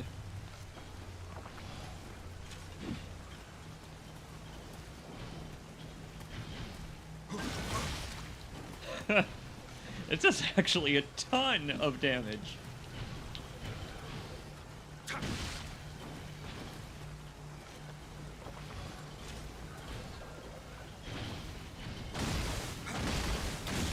Oh, I mean, they can't really stop me. I am the wall.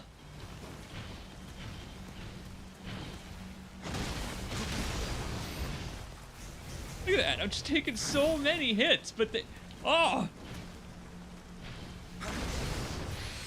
What a tanky weapon. I like hammer. I guess hammer is axe, but man. Wow, what a tanky weapon.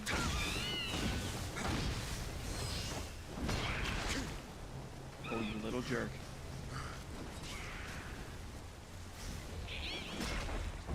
What?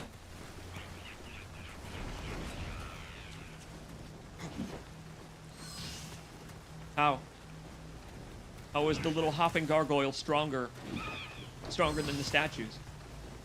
You little gremlin. You little gremlin. Don't you do it.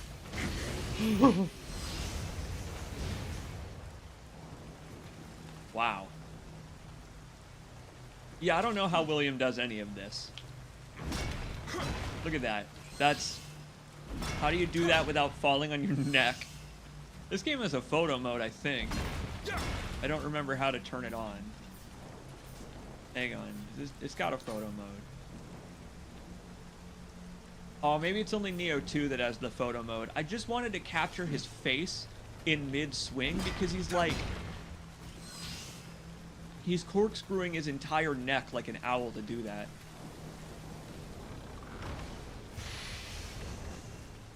Well, I've got great news.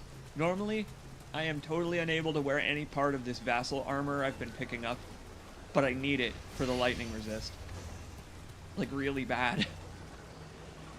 And thanks to this build, I can wear it.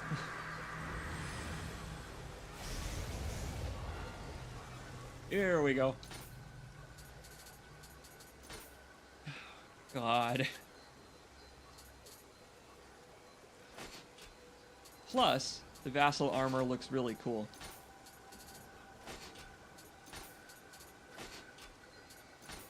Except for the hat, but I have those turned off.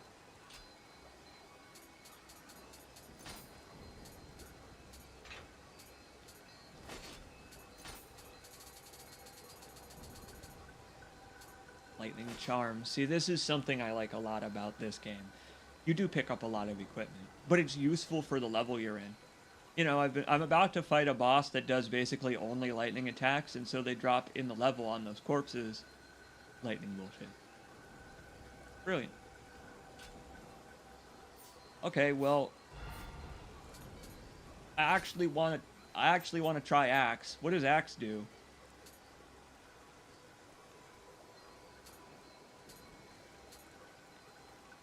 Got some sheath skills.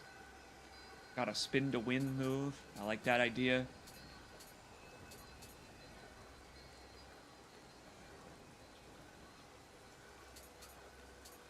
Very slow follow-up attacks.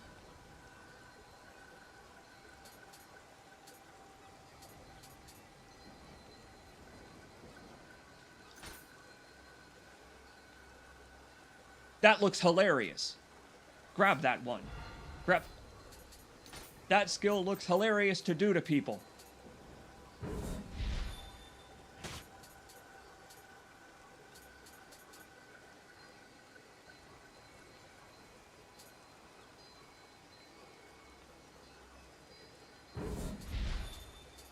Awesome. All right then. Let me try out what I just picked up. So it's Y after a combo? Yeah, wait, is it high only, or how do I do it?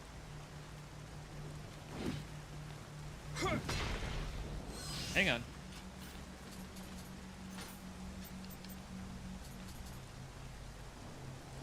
Hold Y to spin to win. Where's the other one I grabbed? Well, that's low stance. There we go.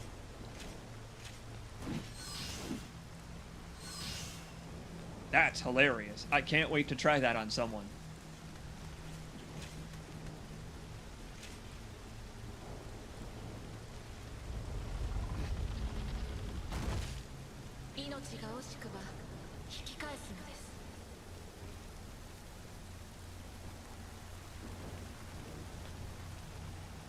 That's bad.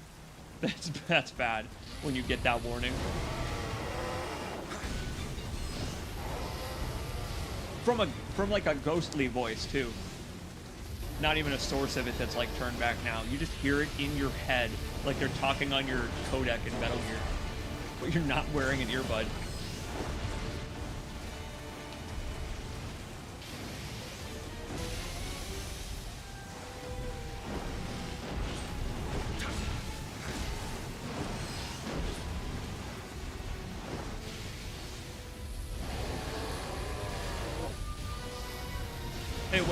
Hey William, what was your opponent in the last level?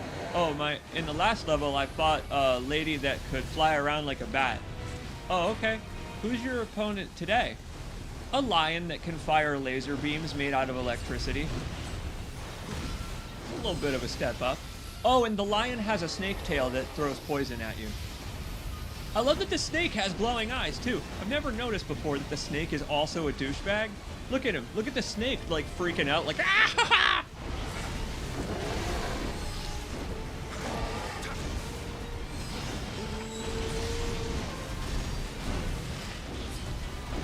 Well, hammer's a good time.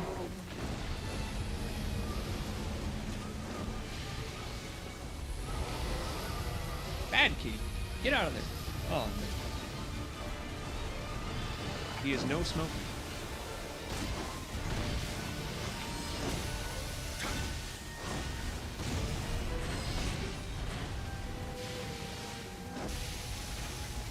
Holy shit! Thank God I'm good at dodging in these games. I mean, I'm good at everything in these games.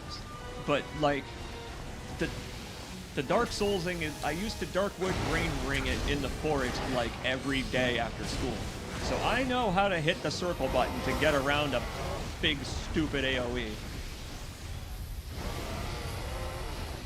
You're gonna fire laser beams at me? I know how to hit circle.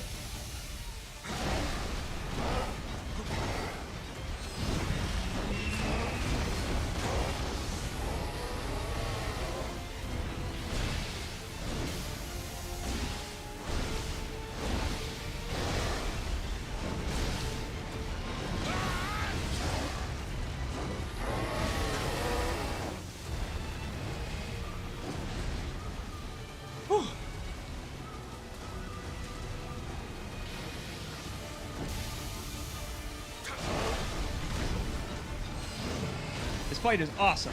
Teaching you about enemy weak points. You gotta hit him in the tummy. Scratch the tiger's belly.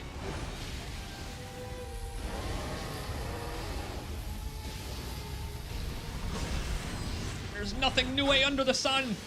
I have fought 100 of this enemy now, and I love this fight. I really do. This is a great boss. Yeah, baby. Bang, bang. William's copper hammer came down upon its head. Wow. Again, I had no expectation of making it through that on the first try. Because that was another fight that was so hard I almost quit the game. Because the shrine is right there. So you have 1 5-second walk to get back and try again, and you could just go. And you could just try fruitlessly to fight this thing without paying attention. But if you pay attention and you focus on the weak point, then fun. It's such a fun fight, man. Oh man.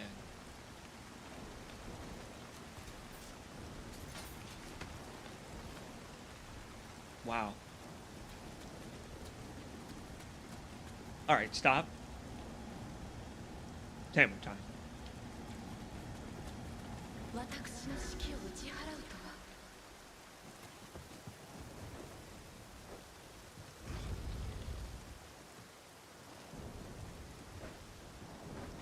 Hey, what's up? Pleasure to meet you. William Adams. I recently arrived in Japan. まさかあなたのような異国の方が私の指揮を。申し遅れました。私は福と申します。この地を守護する一階の陰陽師にございます。以後お見知りおきを。そのあやかしは先ほどあなた様が打ち倒した私の指揮。何やら怒っているようですが、あなた様自らその怒りを鎮めることもできましょう。 Well, it could just be pissed off. Baldy over here can be upset. You. He wants me to say sorry to this little squirt. Hey. Good fight.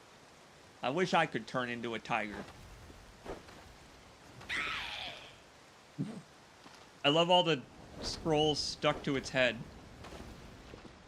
I don't know. That thing is not moving.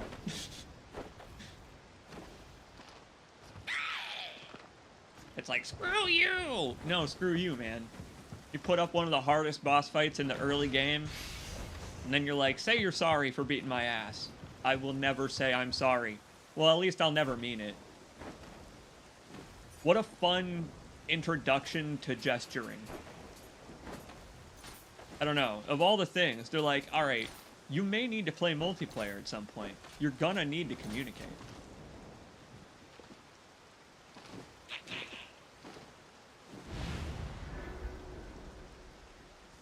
I like your cat clock, but I feel like you need to rewind it. Need a new battery. どうやら機嫌を直したようでございますね。言葉を持たぬ者は行いや仕草で相手を知ろうとします。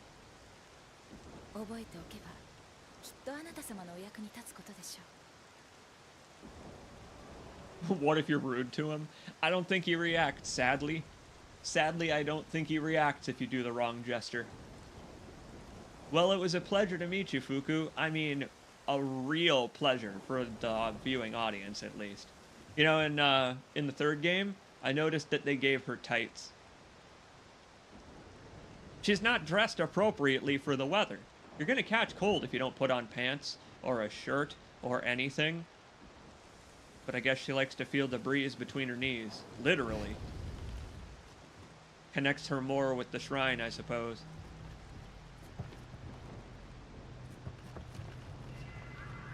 What a sneaky Kodama. Little guy, you need to go home. No, I don't know. I kind of like that in the third game she has put on pants.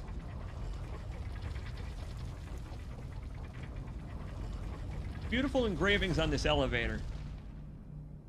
This Dark Souls ass elevator button. Game still looks really good these years. Years and years later. They are assless chaps. I don't quite know why she's decided to wear them today, of all days, but looks great. We'll get a copy. We'll get a pair.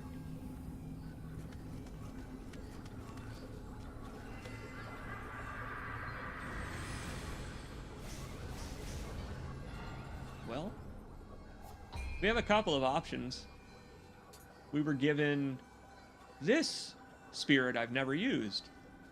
I've never used this spirit because I've never been a heavy character. So I always stick with something like the Daiuba Washi that we have that makes you use less stamina when you dash. But guard key reduction sounds interesting. Let's try it. Oh. Whoa, look at that big guy.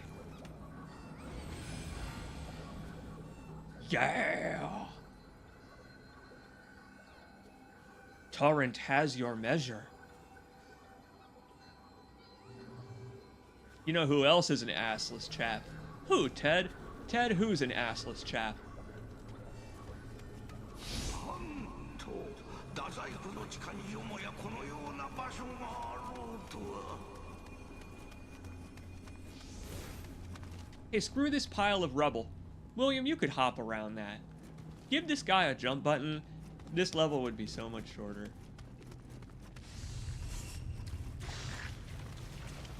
Oh, it's Oh my god, it's Skeletoni and his friend Skelegym.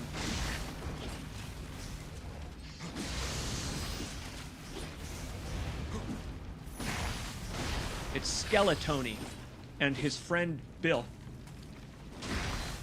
There's no need for him to have that in his name. It's just an unfortunate...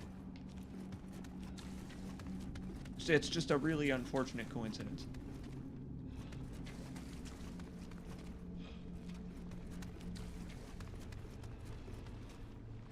Ooh.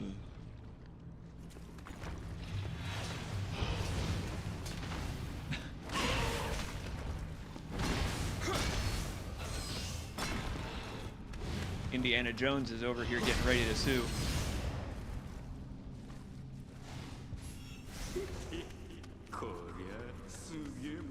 Hank, Henry Jones, Tidy Prophet. Oh, yeah, I guess I wasn't blocking, I suppose. I don't quite know what I was doing there. I became incorporeal for a moment.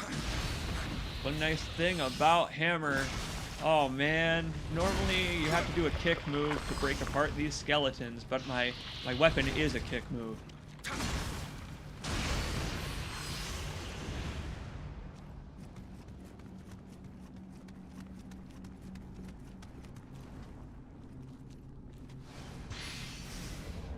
Whoa. That body's been here for a long time. But what does that mean? What does that... Does that mean there have been, like, other Tomb Raiders? Are those just, like, random Japanese guys who were visiting the graves? I don't... Are they shrine maidens who are supposed to, like, work to maintain the grounds here? Who is that? They were in front of a chest, so I'm assuming Avarice. But I don't know.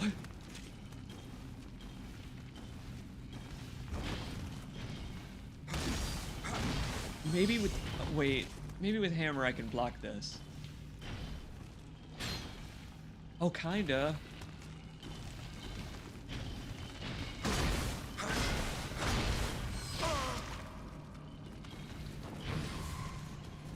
These enemies are scary.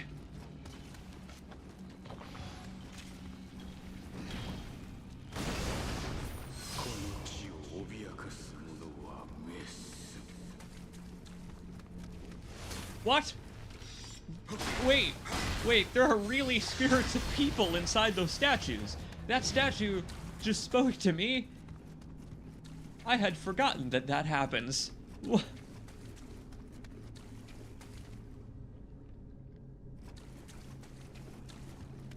What are the implications behind that?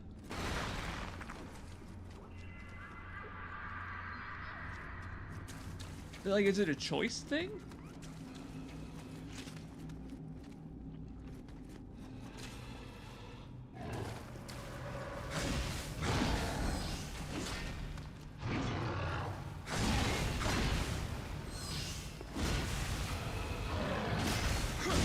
Uh-oh. Big Willie. Big hitbox.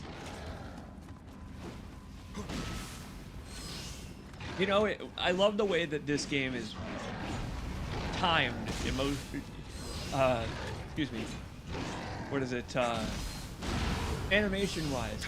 The animation timing in this game is fantastic because you have just enough time to go, uh-oh, before you get killed. Just enough time to realize you fucked up.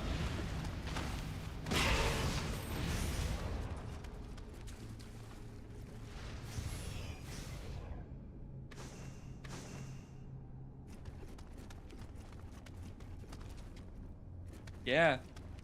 Yeah, the cool thing about this game's enemy placement and layouts, that kind of thing, is you're right. I totally agree that it's purposeful. That, for example, these statue enemies serve multiple purposes, right? They teach you to wait for the enemy to finish their combo before you even start attacking.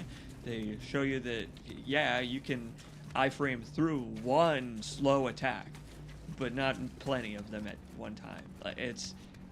They're a brilliant enemy design. I really like this game's... Well, I just like its design in general. I just think it's a really good game. What makes a game like this good, quote unquote, to me, is that it effectively teaches the player before a circumstance requires them to execute. There are some games that are like this that are not very good at that, but I think this one really is, where usually, before you have to do some bullshit, you had an opportunity to learn how to handle it. Look at the party going on here! Oh, our boys. Look at them all. We've got nearly every Kodama in the region now. I think there's only one more mission with them. Maybe this is the last one. Look at them all. Who'd you say is doing Resident Evil 9? Same fella that I've done the other Resident Evil games with, Chaos Argate. Argate does fantastic Let's Plays, even the ones I'm not in. I've hardly ever met someone so diligent about their hobbies as Chaos Argate, where his Argate's Let's Plays are informative, they're funny, they're really thorough, and I don't know how he does it, but he posts a few episodes a week, and that's a work... That is... It's a work ethic I don't have and could never have. I admire that guy's work ethic. But also, it's fun to be part of his Let's Plays.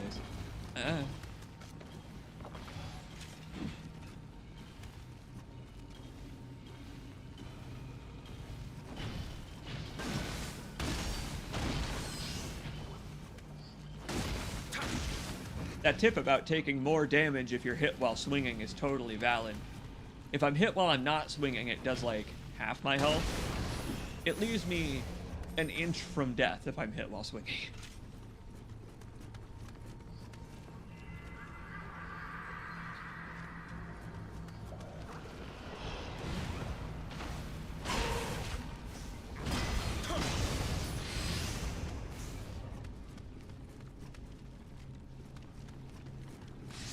I see the downsides of Hammer, but we're not currently experiencing any of them.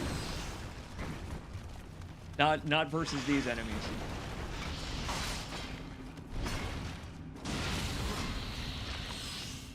The automatic kick, just the fact that it's a big, stupid, blunt weapon, so you don't need a follow-up to knock apart skeletons and stuff, it makes it great versus yokai.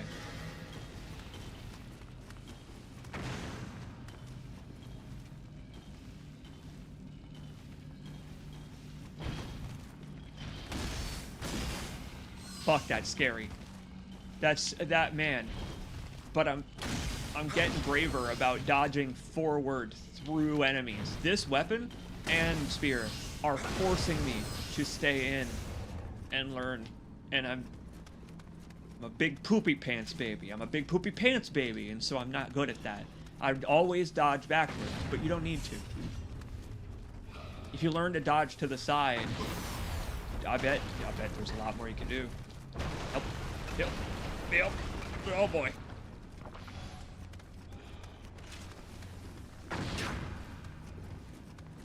Just blocked an explosion. Okay, who is doing that? I gotta go stop that guy.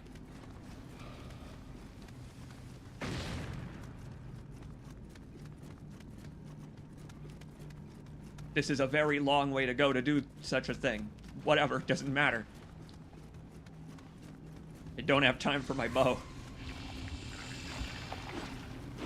Yeah, look at that guy. The dudes with the spears, they're like William Jr. Get out of here, you.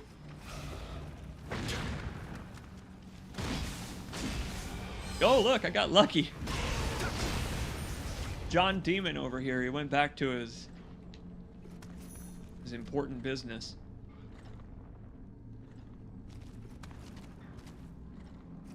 Hee-haw! Oh, shit.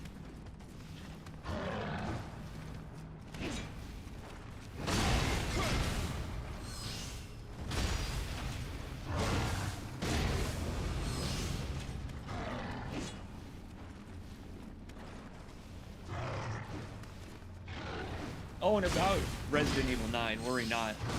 Once Argate actually does start the LP, I'll be sure to post about it in the Discord as well. Or I'll just let him do it, because I give folks permissions to do that. They get a special role if you're gonna see Jacob's LP. It's a special privilege of our tiny community.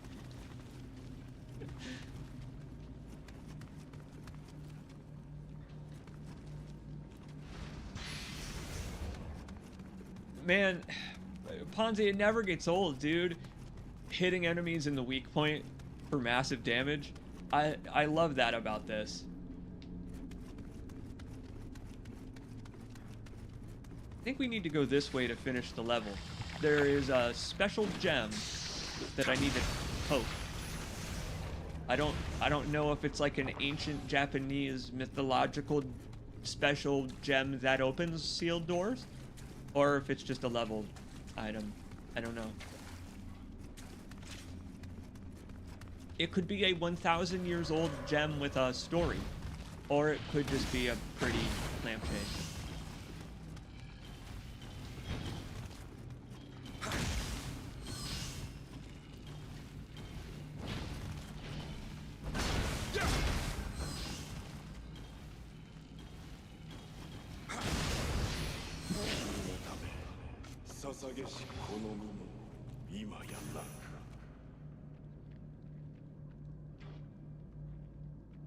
Brutal, man.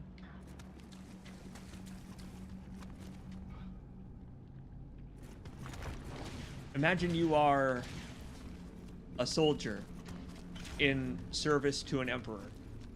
And when you die, the emperor says, no, you're going to be buried in a special grave for folks who are like really loyal to the emperor. And you're like, wow, that sounds awesome and not like Warhammer. And then your soul is trapped within a statue to protect the valuables of the emperor post-death forever. That's not exactly what was promised, was it? That is what we call a reversal of fortune. Is that in the contract? Is that in the serf's contract? That can just be done to you when you have no union rights?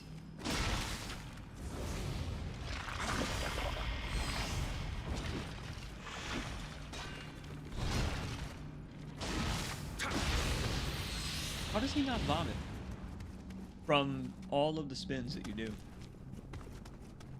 There's lots of questions on offer here.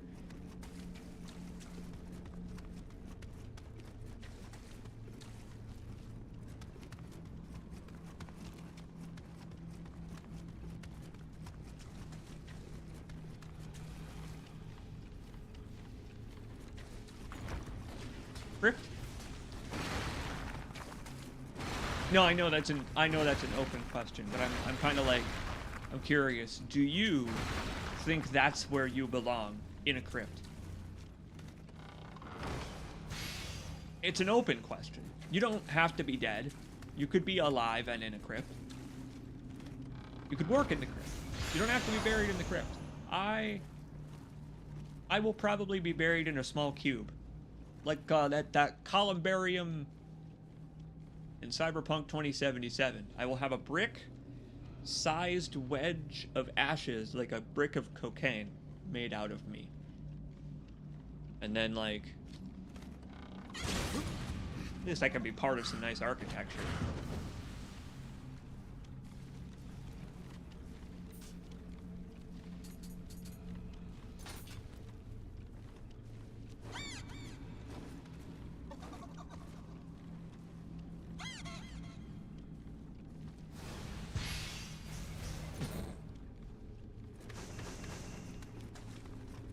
I'm not going to explain that.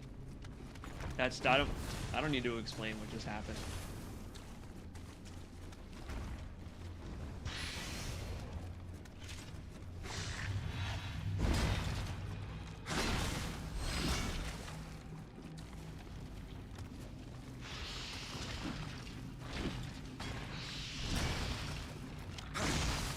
I guess it's not something I've given real serious consideration to. Maybe you have. But the place where I eventually will be buried when I inevitably die in like 200 or so years, when it eventually happens someday, I haven't given any thought to where I'm actually going to lay my head down, which it's gonna need to lay somewhere. I don't want to wander the earth as a vengeful revenant forever. These dudes are naked, man. I got more humility than that.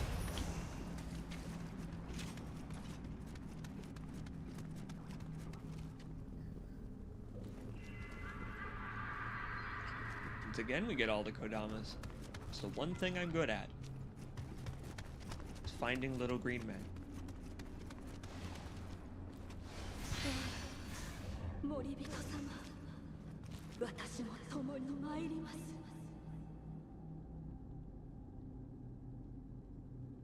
Well, there you go. Apparently these are not just the statues of former servants. They also are people. They're real graves. They're real graves from real deadites. Great. Yeah, so this thing. What, it's just a big Amrita stone. Probably worth many thousands of XP.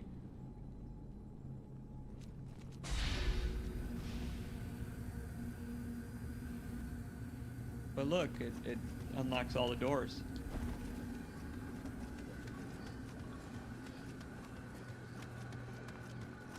Though that leads me to wonder, right? Did they use, like, house keys in this world? Or is it just Amrita stone keys?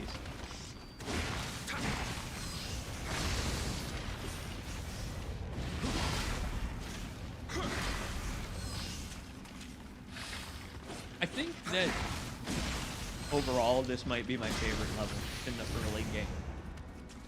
It's because though you're going through this labyrinthine crypt, after you do that thing I just did with the eye, you can go back through it and open up these optional doors, and so it's not so linear. You can use your knowledge of how to get around to do it real fast and come back here. And I really like this level. It's a tutorial for later. It teaches you so well. It's got a really hard mini boss. The story moment later on is really good. This might be my favorite. Oh, that was cool. Okay, one thing about Axe, you don't have very much movement. If I get caught in a corner, I better get ready to defend myself in it, because I'm leaving. I'm like Wolf of Wall Street, Jordan Belfort. I'm fucking leaving. Including the amount of cocaine that man did. This was, look, there were more things traded than sugar at the very first Dutch trading ports. We introduced each other to a lot of different things. In Japan, they're over here, they're like, yo, have you guys tried this gypsum stuff? It's fucking rad. And everybody else is like, brother, let me tell you about cocaine. I mean, shaking, it's like it's a different type of shaking hands. It's shaking nostrils.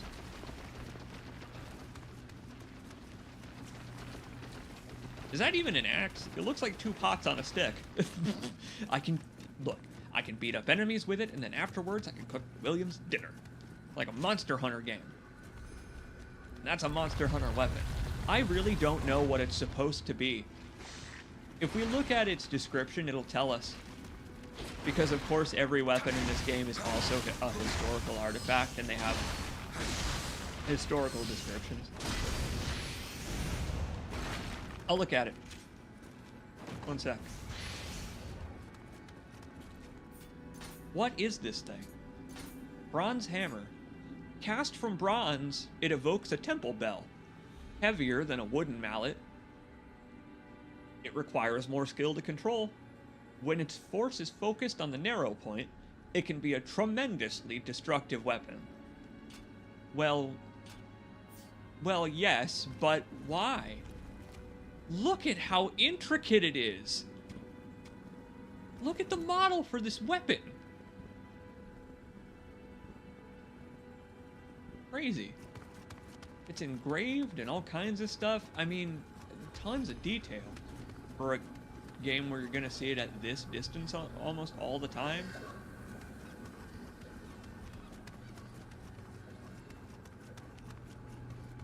It reminds you of Lord of the Rings. That's pretty funny. Oh, I get it. I can see it. Get back there.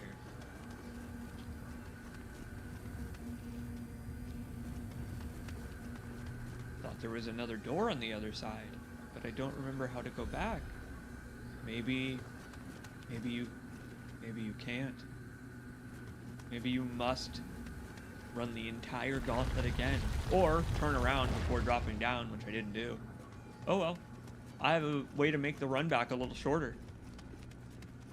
Right through here.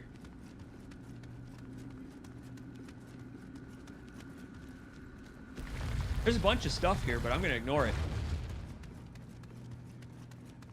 We're going this way. We're going to maximize our time with Tachibana's wife, Tachibana.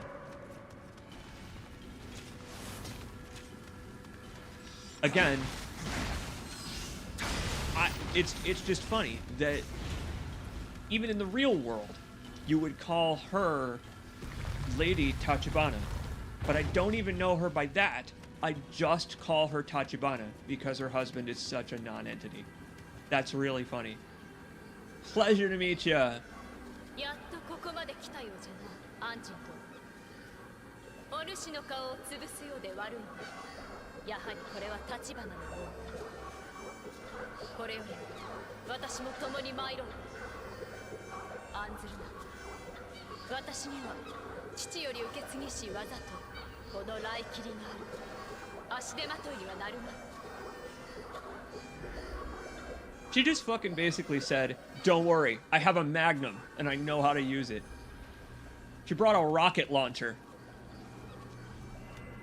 Hell yeah. But if you just walk through here, the boss fight starts. But what you should do instead is turn around. Because then you can run around the entire level with Tachibana. There's another level where you can hang out with her later, but I just like this, because why not, right? I mean, they could have closed the door behind you if they didn't want you to do this, but they even put an Easter egg back here. Watch this. I love this. I found this by accident. You gotta go this way.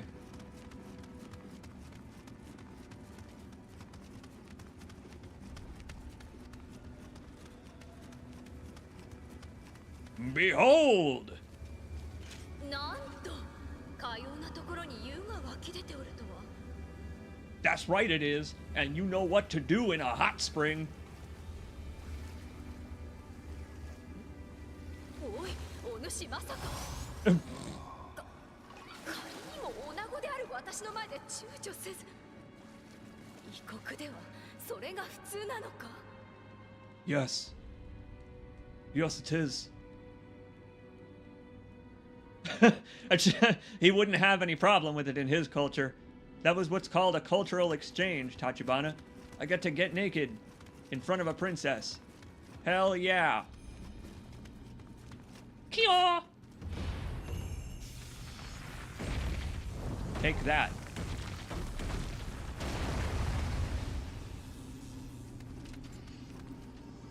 I love it. That's just the fact that you have to go backwards instead of forwards, having not already used the hot spring, and oh man. The best part is she kicks all kinds of ass. I don't even need to be here. Look at that. She stunned that guy with lightning instantly. Go, get him.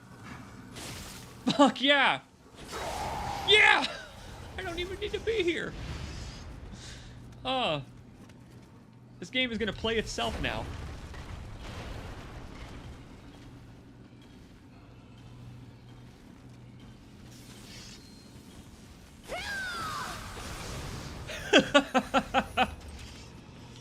Look at that shit. I don't know. I just stand back and watch her work.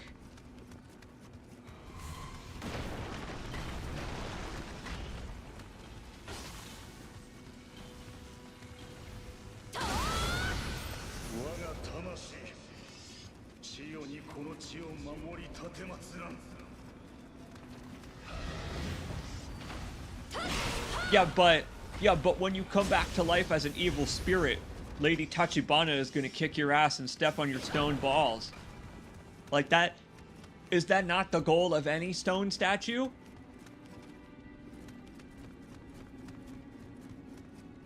What is the goal of a stone statue? To stand forever? No, come on. Even a stone statue has to be realistic about its chances. Weathering is going to take effect eventually. You gotta consider the aftermath, right? Because not every statue wants to end up like that Ozymandias guy. Ozymandias is probably like a horror story to a statue. They want to end up like the Moai heads, right? Mysterious, with a story no one knows, buried in the earth, after being rubbed on by all kinds of hot people. Where am I wrong? Where? Well, I mean, I'm always wrong, I guess. But where, in this case? Holy shit! No, it's great because it's a reward for the player after all the bullshit they go through in this mission. Look at Mr. X and Mr. X.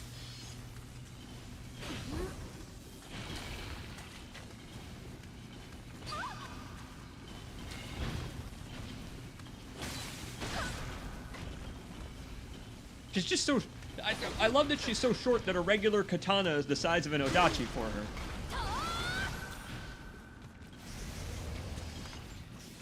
I wouldn't sheath that thing. Might still need it.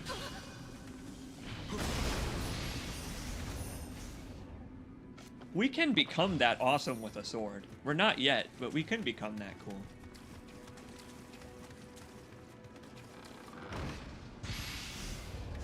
Frankly, I agree with William. I'm not a samurai. I've never used a sword. She's so fast. It's because she's got light equipment. she's at 45% equip load or lower when you get better stamina management. Well, and also, for the past several hours, we've been playing as this big barbarian guy. And so you meet someone who's like a ninja class character, and you're like, oh, this is how people normally move and operate in this world. I've been playing as Frankenstein or Bruce Banner for half of this.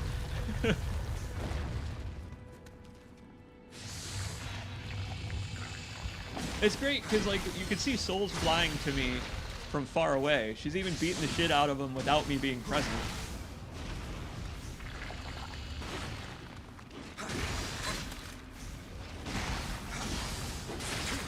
Uh-oh. Tachibana, help! 2 skeletons is too many.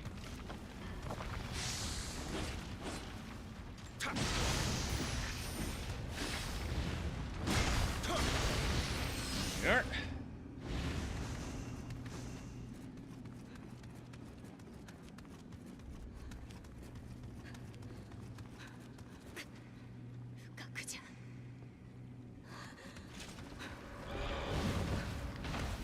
I think she might have walked directly into the arrow trap.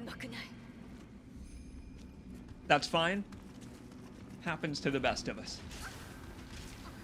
By which I mean me. That happens to me a lot.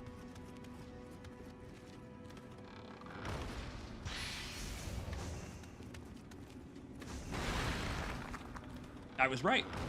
We had to walk the long way around. By dropping off that ledge, I missed the opportunity to grab all this good stuff over here. Worth it. Even if we're not going to wear the pants, we can sell the pants. I guess there's a rich thrifting market in the world of Nioh. Hey, you live around here. Do you know what any of this is for? I don't know. Look at this thing. It's so nice and ornate, and it looks out of place. You know what? Maybe this doesn't belong here. Maybe it was put here by our enemies. That would make sense. Given what's about to happen. Ooh. Takezaki Suinaga is a cool as hell name. Let's see how well they can handle a double team.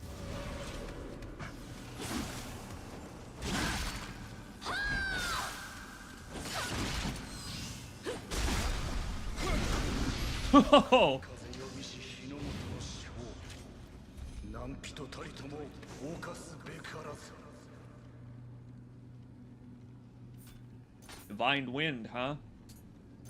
Guy's a regular kamikaze himself. He dropped a unique sword. This thing, the Bison Osafune. Cool looking sword.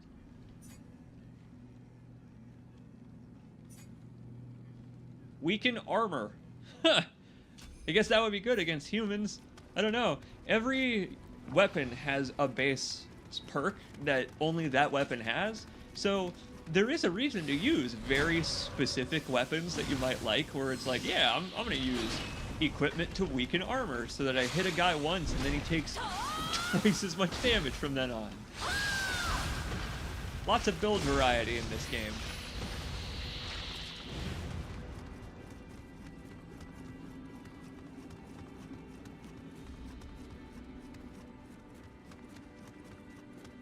What I also love about Tachibana are her effort noises. She's just so extra.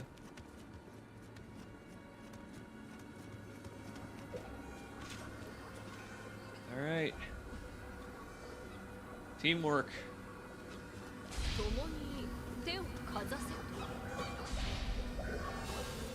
Makes a dream work.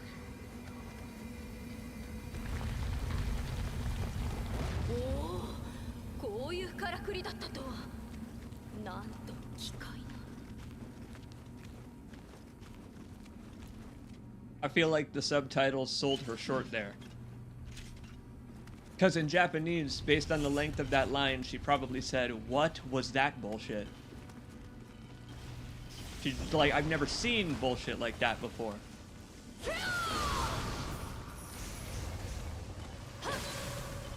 I mean, I've got wind, she's got lightning. If we hit the enemies with both, they will not be able to move. So, we got a pretty good combination going right now.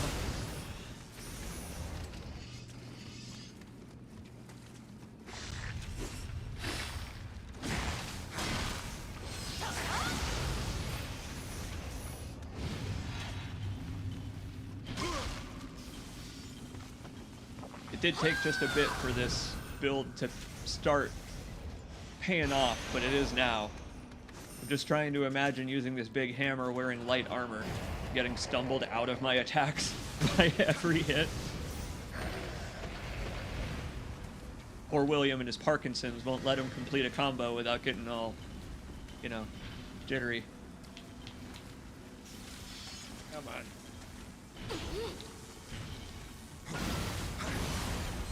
Boy, if you're brave, you don't even have to dodge. Why are they weak to fire? What? They're made out of stone.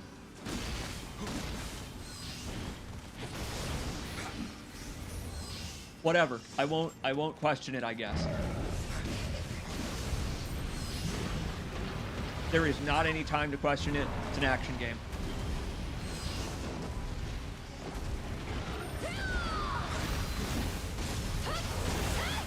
Yeah! There we go. If both of us act together. Confusion! Don't you know this is a land of confusion, Mr. the Giant? Yeah! Two elements, double the fun. My God! Give him a chance, at least!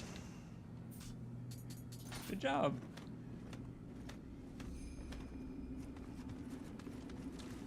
Well, this does look like a pretty big well of spirit energy, souls and all that. It seems like it could certainly coalesce here into something terribly, terribly dangerous. しかし我が身も顧みずかような地に自ら赴くとはこの姫君随分と殿のことが心配だったようじゃのおい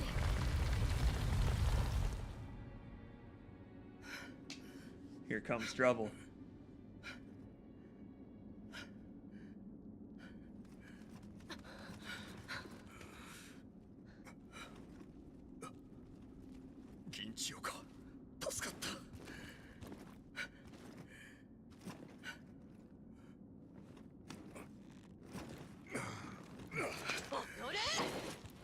Ore?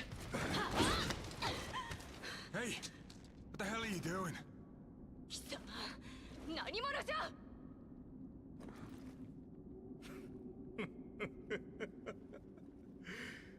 不仲というが腐っても夫婦か Oh no! The demon is handsome! Oh god, it's Lord Voldemort. Well, he's significantly less handsome now. I found you.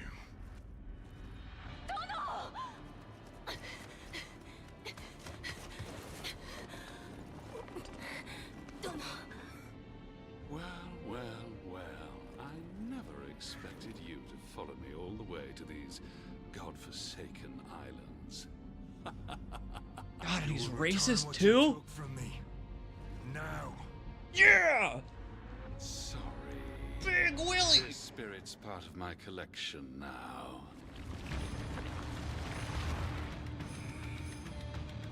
I'm going to make him give back my fish wife. She'd better be. She'd better be in a plastic bag full of fresh water! Oh god.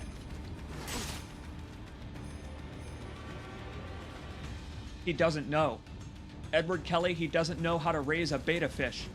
No, they like an enclosed space. They like to be alone, and not with some freak. Get fucked!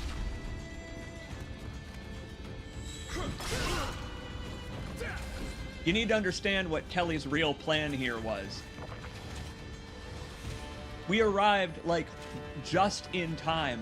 Like, 1 minute later, he probably would have killed Tachibana and pretended to be Tachibana to gain access into the Japanese ministry.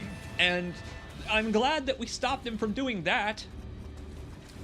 'Cause boy, imagine that shit if he was pretending to be our Tachibana's husband and he's not even. He's just some bald bastard. I'm gonna beat his ass. Smokey's right in the way. Oh, he's right in the way. My boy.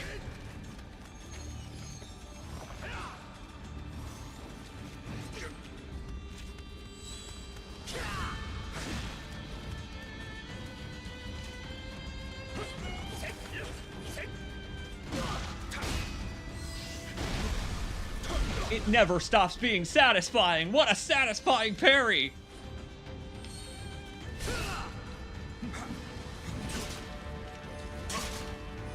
See, this is great.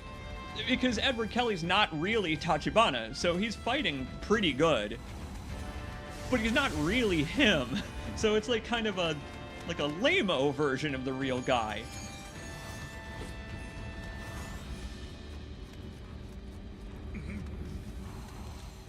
Gotta rely on his Shiba. His adorable little pup. Uh-oh.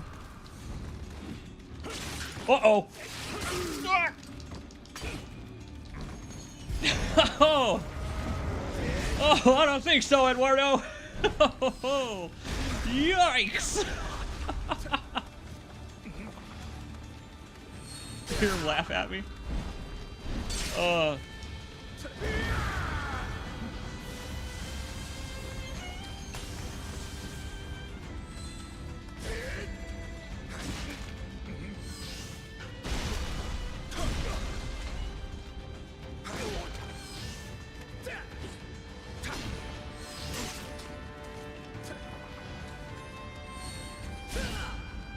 God, it happens in like the third mission.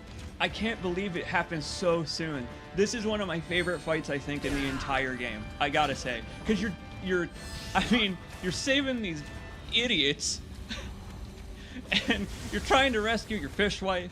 You're fighting the main antagonist in like the third mission of the game. It's so cool. It's such a cool setup, and my God, it's so fun. Come on, Kelly. Kelly.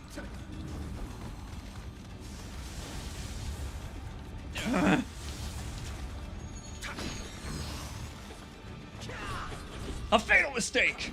Or not. He's a dex build, I forgot.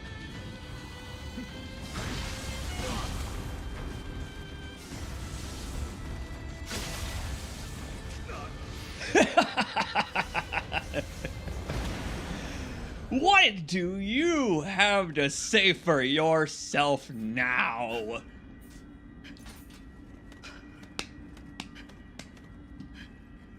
Whew. Yep, Ponzi, absolutely. I love the human fights in this game because they all have such unique move sets, but they follow the same basic rules that you do, and it's such a good game. Human enemies where there's more than one opponent will take turns and they won't bum rush you, and it's just, oh, good stuff. The day is saved. Give me back my fish. I'm starting an aquarium with Circe after this. You! Yes! We did it!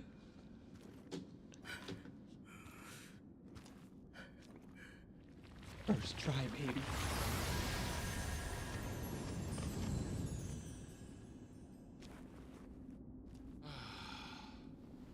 This spirit guided me to the Amrita.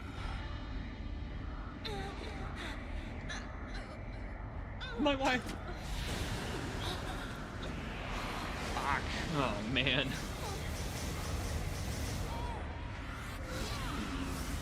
I think it's time to move on now.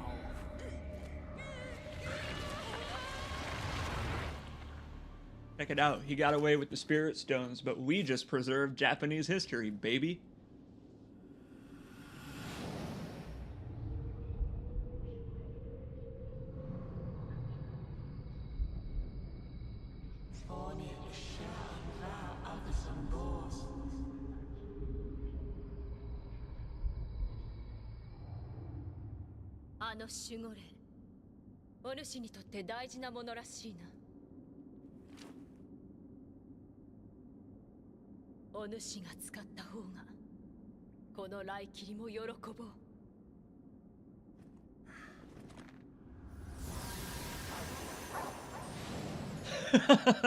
Such a happy little dog for what just happened.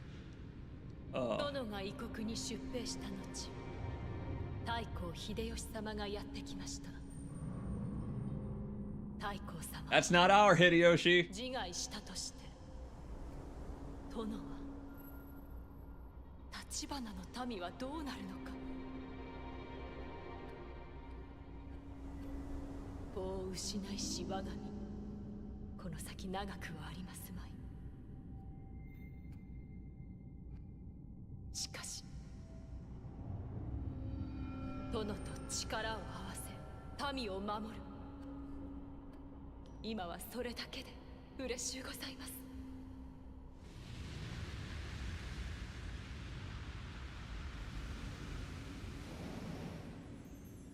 Pupper. The pupper's mine now. I'll have to obtain the mint ice cream pupper some other time. Raspberry. Good enough. Hell yeah. I like the story of Ginchio Tachibana. She has a really interesting story. This game's historical fiction nature lets them emphasize whoever the hell they want by embellishing the real history. Obviously, none of this really happened. But the story of Tachibana is true. And I I really like that a lot. That they were like, well, in the real world, the real Tachibana kind of got the short end of the stick. How about the fictional Tachibana who kicks all kinds of ass? Sure. All right. Sure.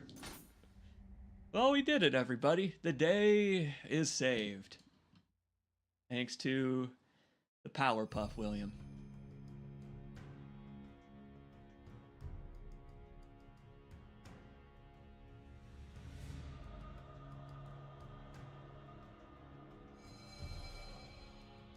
Oh, Mr. Hanzo! I cannot thank you enough for your help. Yeah, he did a lot. I would sooner take my own life than turn my back on the debt I still owe Lord Hideyoshi.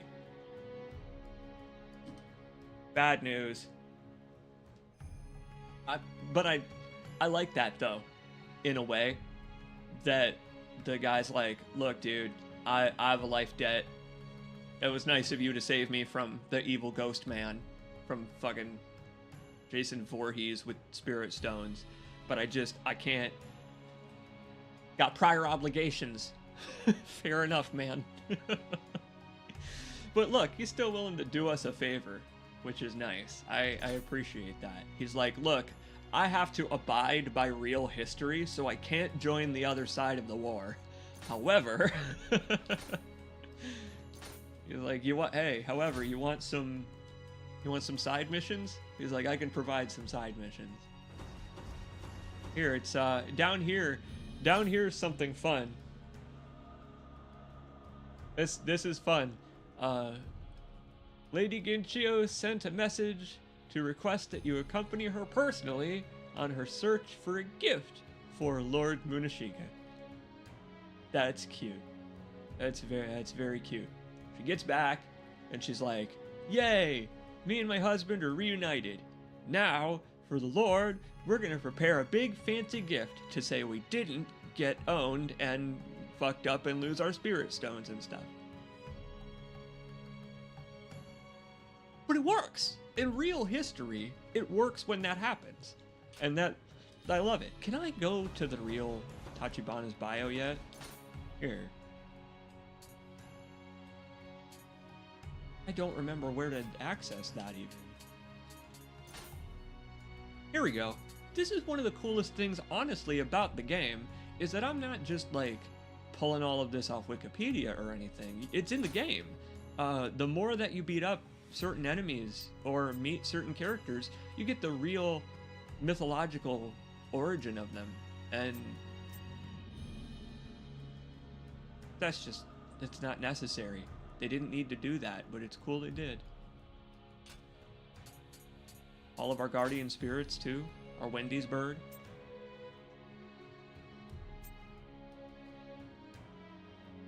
Underdog.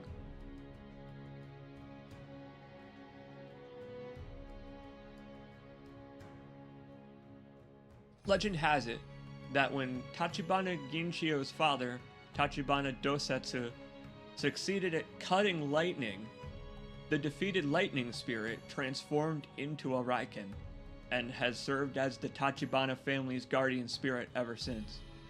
It is said that every Raiken has a mate, and that their true power manifests when they are paired. It's true. There's the purple dog and the green dog, the Cosmo and the Wanda.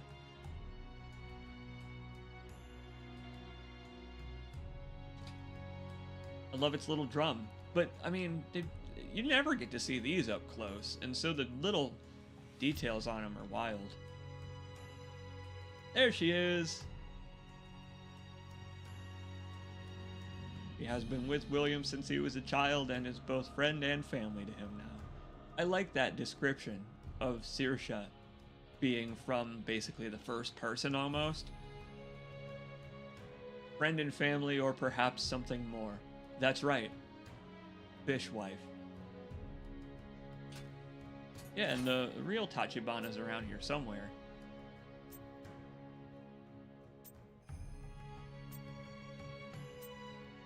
There we go. Yeah, so we gotta do everything that she's involved in to see the whole story, but...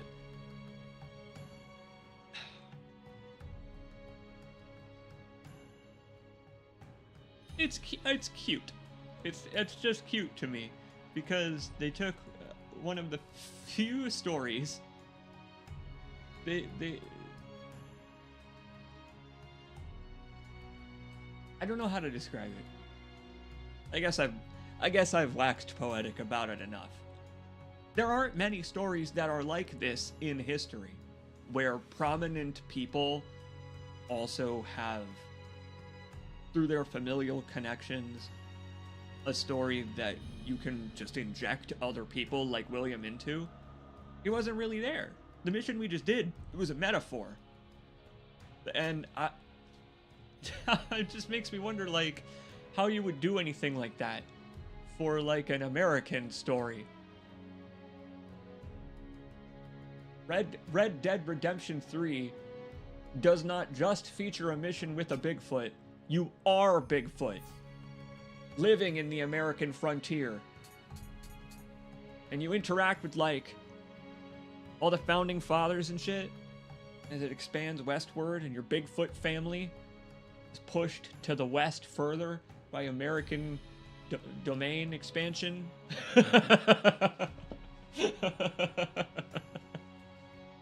I don't know. I'm just trying to imagine this story in any other culture. And there are some where it would work great. Folks were talking about India would be a great one. America's not one of them.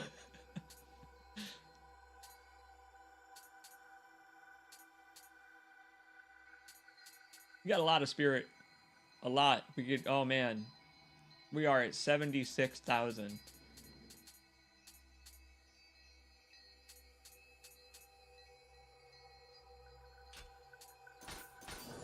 Strength build, strength build. Heaviest man. Frankly, I like this vassal armor, but I want to wear something stupid and heavy. What's the heaviest thing? This is guard armor.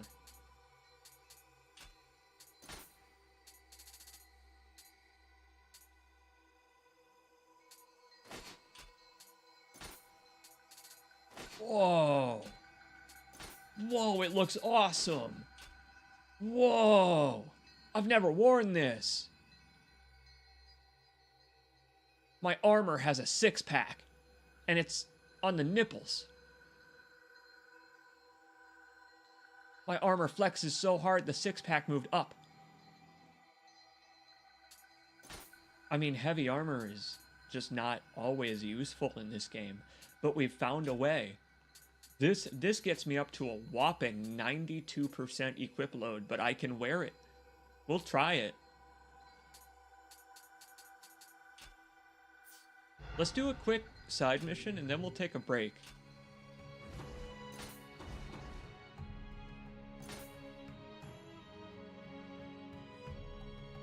How about this one? A rather embarrassing request. The famed sword Heshikiri Hasebe, the treasure of the Kuroda clan, has gone missing. Dog. How do you lose a weapon with that long of a name? You call out the name and it's like you're calling out your dog. Heshikiri Kasabe! And it just comes bouncing. Boink, boink. Oh no, I actually have to look for it. Oh, that's right. I think a Kappa stole it, right? I think it's this guy. Hey, you. Whoa, that's a big Kappa. Uh-oh. Ooh. Could have been the end for my ass.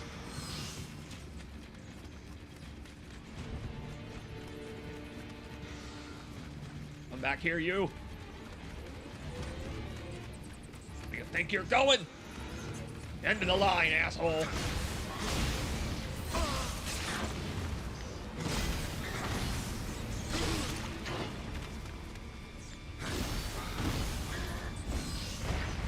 I've just realized, I don't know if I've demonstrated what happens when you get grabbed. I just realized I don't think I've ever shown it off. I keep talking about assholes, but he won't go for it. We'll run into a Kappa who will be brave enough to try it someday.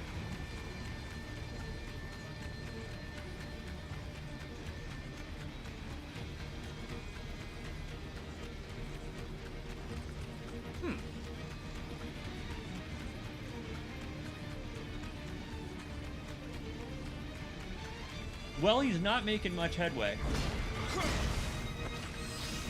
See if I can help him out here. Hey man, you kind of... He's trying to Goomba stomp me.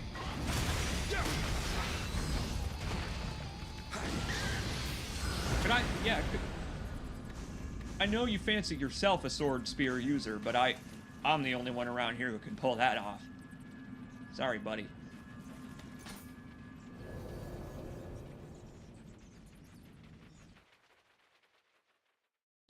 Did that guy look cool enough to be doing triple backflips with a sword? No.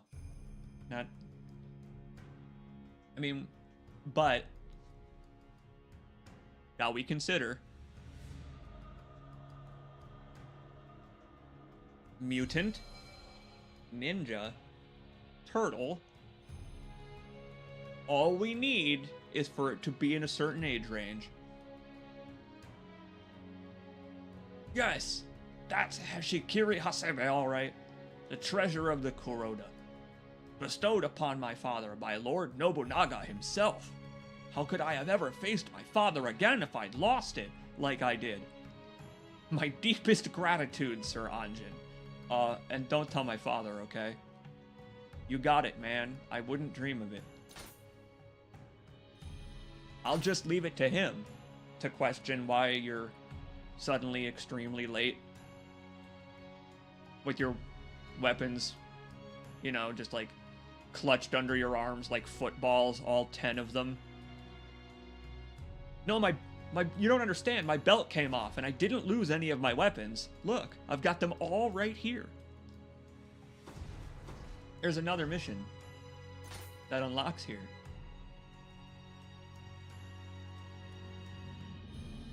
Oh my god, what are you talking about?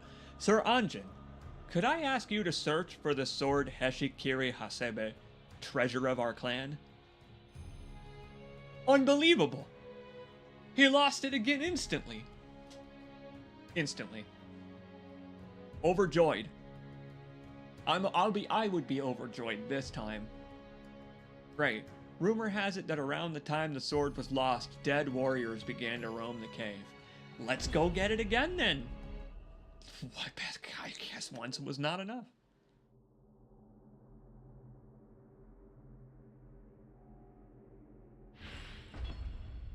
Could I have it? Right? At this point, I feel like it's okay for me to ask. For them to be like, well, he does keep losing it, and like, I mean, I have a tendency to swap my weapons pretty frequently, so I probably won't use it to kill people for very long. Makes me responsible with it, I think.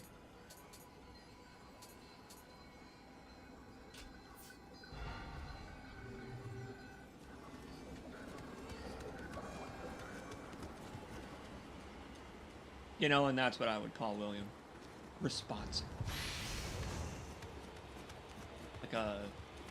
He's like a drug-sniffing dog.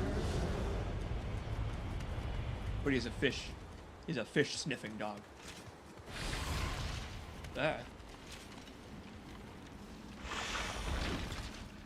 This is a rough place for this fight.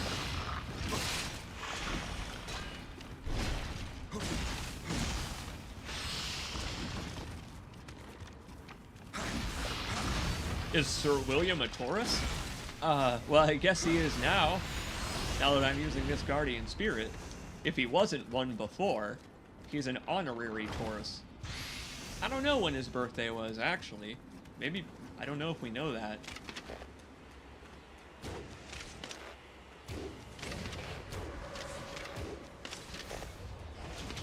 Wailing on his fiddle. I don't think so, man.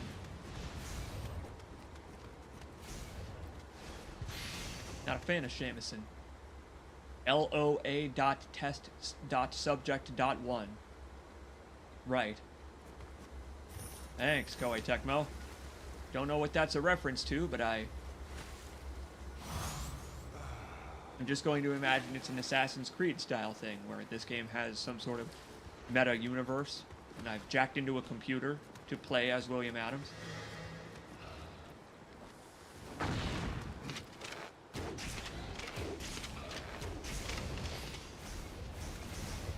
But I don't think he knows when his birthday is either. Like, I guess I meant historically, but you're right. The real William may have known his birthday, but the fictional William has the IQ of probably like a dog, or like a horse.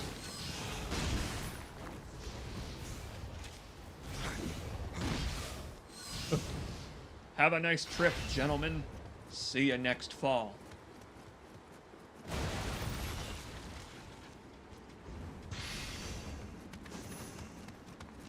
Nice tonfa. Ebony tonfa. Just need to pick up some ivory tonfa and we can hold one in each hand and play our enemies like pianos. It's like Tom and Jerry. When he like puts him inside the piano and he's like drumming on his head with the piano keys. You could do that to men. Uh-oh.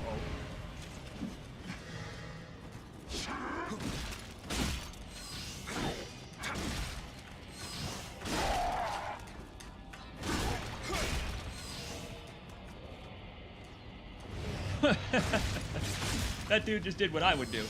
If the opponent is standing still and they're not attacking you, heal. Just heal instantly while you have the chance. I get it, man.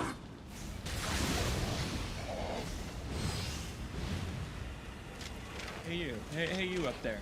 Performance is over.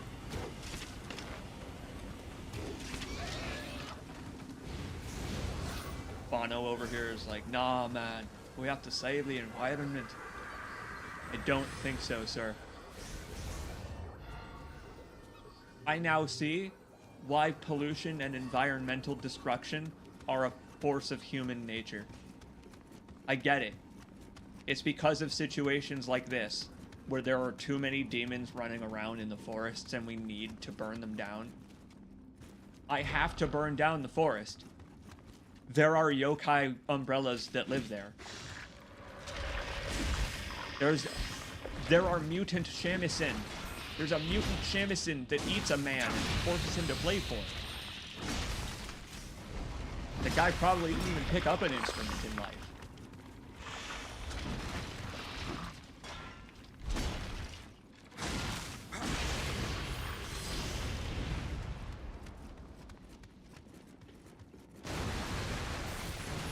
It's insidious, but a good idea to put new loot in these old levels. Insidious because you have to stop and pick up all the breadcrumbs again, but it's a good idea because it gives you a reason to do them. If you're not looking for souls or whatever, you're gonna get good equipment that will make the next level easier. It's a very well thought out, weird looking thing. Weird system.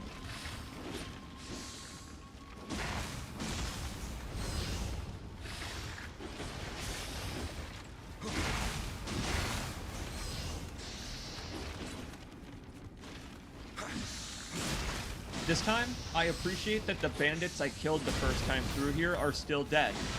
They have become ghosts. It's almost like the opposite of the problem from the first level. In the first level, we killed all the bandits, but there weren't any villagers left, so more bandits moved in. This time, no one lives here, so no one's gonna clean these guys up. They're just gonna stay here and become evil spirits because a certain someone killed them in a cave. I'm not sorry. You can't make me. I'm not sorry.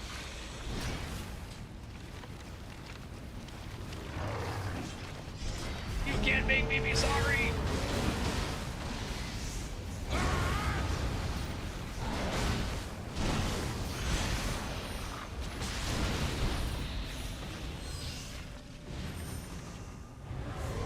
So it turns out that with this weapon, you've got basically infinite iframes. What are they called? Hyper armor. This one's great. I like the bow a lot because it lasts forever and it's got huge hyper armor.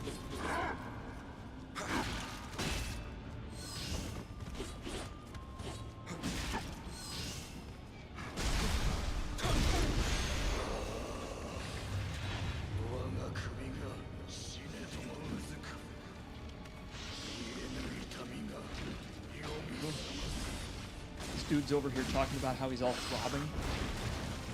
He's like, my old wounds are starting to throb, if you know what I mean.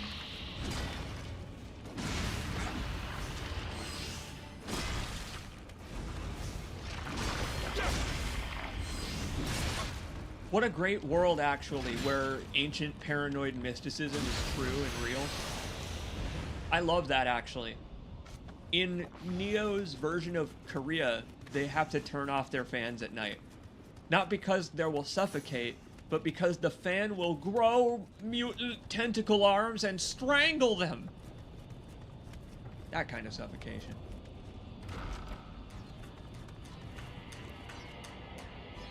Oh.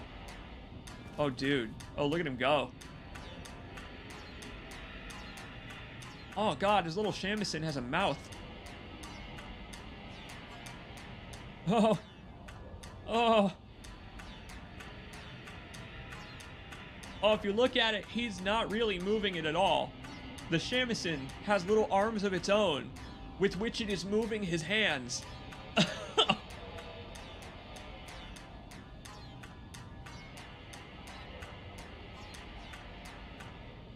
That's the worst. That's the worst. It sucks.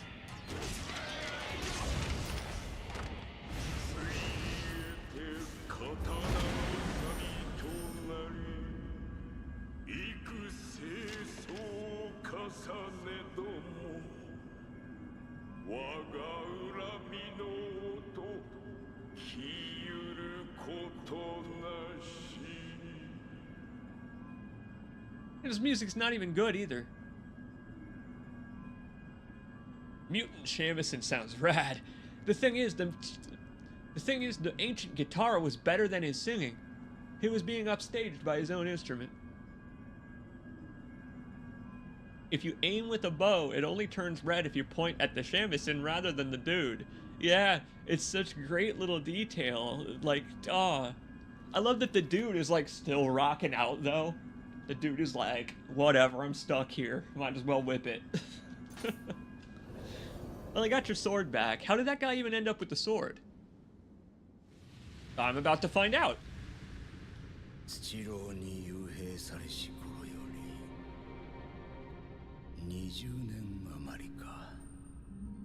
Oh. 慈悲なく6万を虐殺した織田信長。膨れし欲望を御しきれなかった太閤秀吉。We get to see that in Nioh too. 棟梁たる者、なぜ皆断りを外れるのか。Yes. 次は三成殿か、家康殿か。いっそ。いや、わしは追い先短い。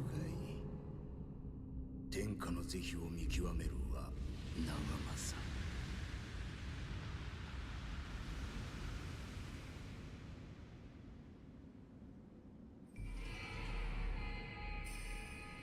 I like that.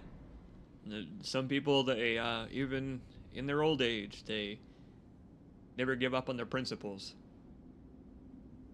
The real Kanbei is a war strategist, right? And so in your old age, people don't really consult you for war strategy anymore, but you still know all of that stuff, even if you're not involved anymore. You become an advisor, right? And you don't have to move up the employment ladder, I suppose, to become the advisor to the guy who's currently vying to become the leader of all of the country. You You don't have to have that level of ambition. You can just be a regular guy who knows what he's talking about.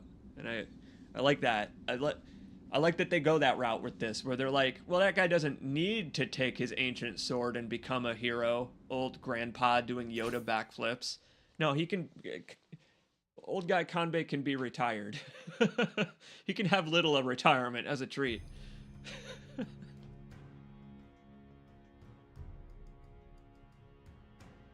I like the references to Hideyoshi, because they had a real conundrum when they made Nioh 2, because technically speaking, you play as half of Hideyoshi, but the one that ends up being the historical Hideyoshi is not your character. Therefore, you feel, in a way, a little bit of guilt when you go to Nioh 1, and Nioh 1 has people say, oh, that Hideyoshi, what a brutal overlord taking over Japan and sowing such chaos to bring in his golden era. And you're like, well, I enabled that with my R1 button. I hit the triangle button a lot, and that happened. Whoops. He did. He gave it to me. He gave me the sword. He's like, God, all right. Perhaps this sword is a greater responsibility than we Kuroda can bear. Here, take it with you, if you will pardon my presumption in making the offer. This is the Kuroda's finest treasure. Use it well. I can't believe it. Not only that, he gave me the smithing text for the sword, so that I can make another one whenever I want. Pleasure. Good to meet you. Thanks, man. What is it? Let me see. It's probably part of his set.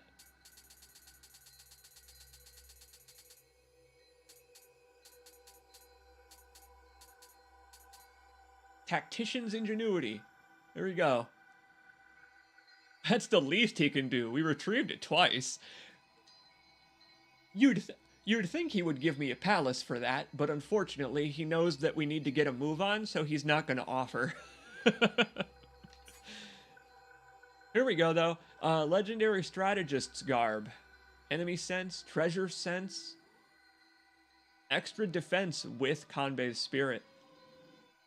And I think it's light armor. You know, it's funny. The sword that he had us go get really is a legendary sword. Here. A sword forged by Hasebe Kunishige, one of the 10 apprentices of Sagami Province's legendary swordsmith, Masamune! Hey! Masamune! What do you know? Like, that guy, in his exploits, they turned antiques into something better than that. It's kind of crazy. In the real world, that you can have an antique you can hang over a fireplace and be like, well, this isn't just like any ancient sword you can hang over a fireplace. This is a god-slaying sword, according to myth and legend. A real man made this sword. Not in our lifetimes, but close enough that you'd think that all the gods would already be dead. But apparently not. Well, hang on. Let me see how much of that set I have. Got the hat.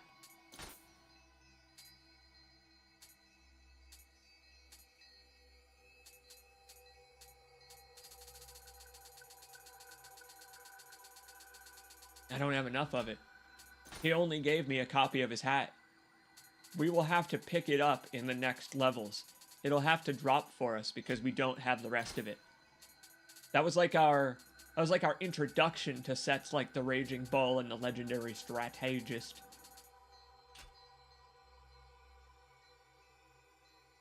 Yeah, so that's the thing, right?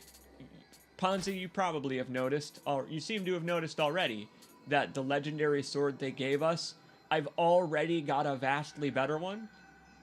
Matter of fact, that Raikiri that we just got is the best sword I've got. Thanks, Tachibana. You know what? I'll put away the spear. We will actually use a sword in this game.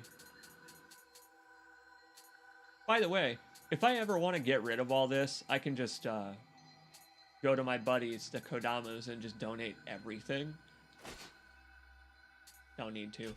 It only takes a sec to look through. So, we're going to take a quick break here. Been about like 3 hours, but I frankly still feel like playing this game. How are you doing? You having a good afternoon, everybody? I'm having a great time. It's good to see you, for real.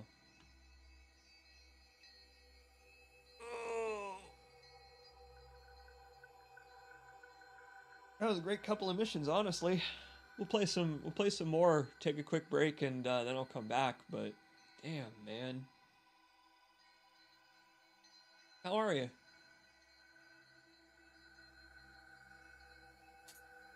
I'm in this menu.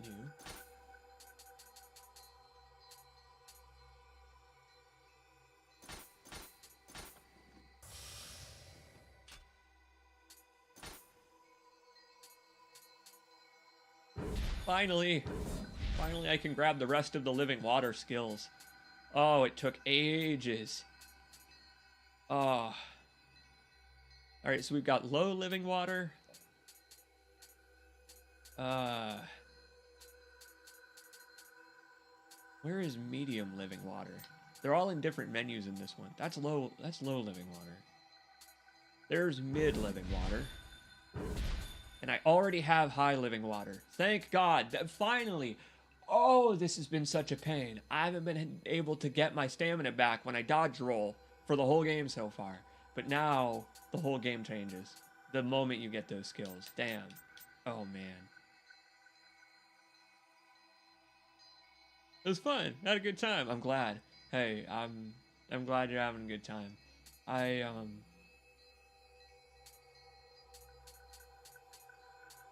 think we've got time for a couple more missions. Looking at sword skills. Sword is difficult.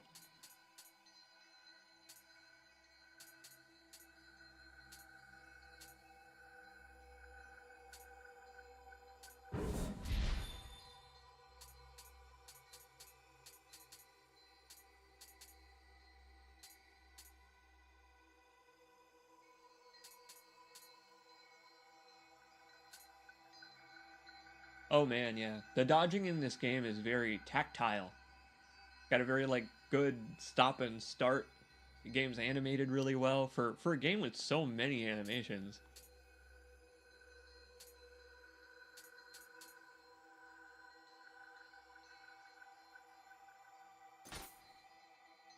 That one. Sword of discernment and sword of meditation are what I'd like. But we have to do these Way of the Warrior dojo missions first. Okay. Those will only take a second because they're just tutorial missions. Hold on. Calling it a night? You know, fair enough, my friend. Fair enough. And I hope you have a good one. It was good to see you. It was real good to see you, my friend. I hope you rest well. And thinking about it, I think doing this in shorter chunks is probably a good idea, actually. So I might call it too. That way I can spend the rest of the day editing something special. Oh, I've got something special. You're gonna like it. But yeah, we'll take it slow, cause what's the rush? These they made it so that you don't have to do these future Nioh games, but I don't know when people do this.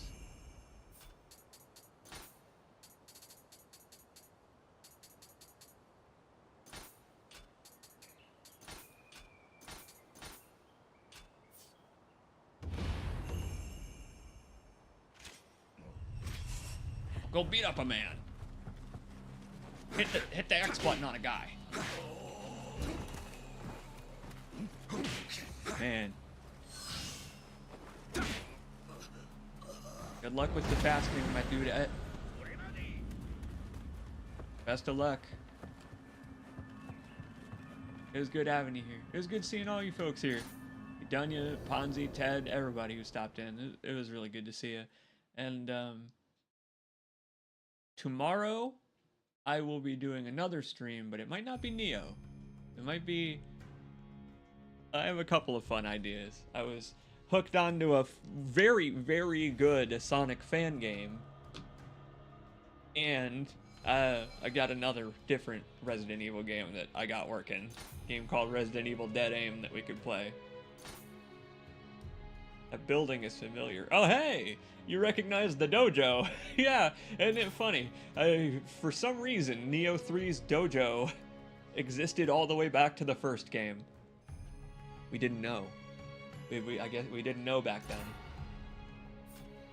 There, grab these skills. Before I forget. I wanted to grab...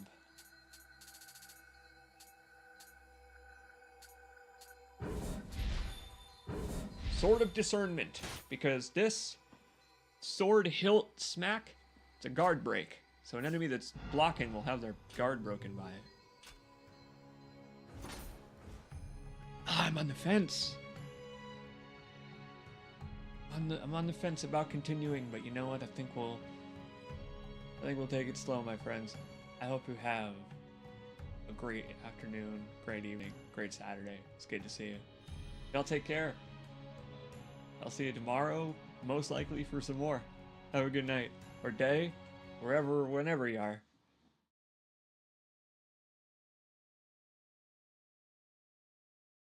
Peace out, everybody.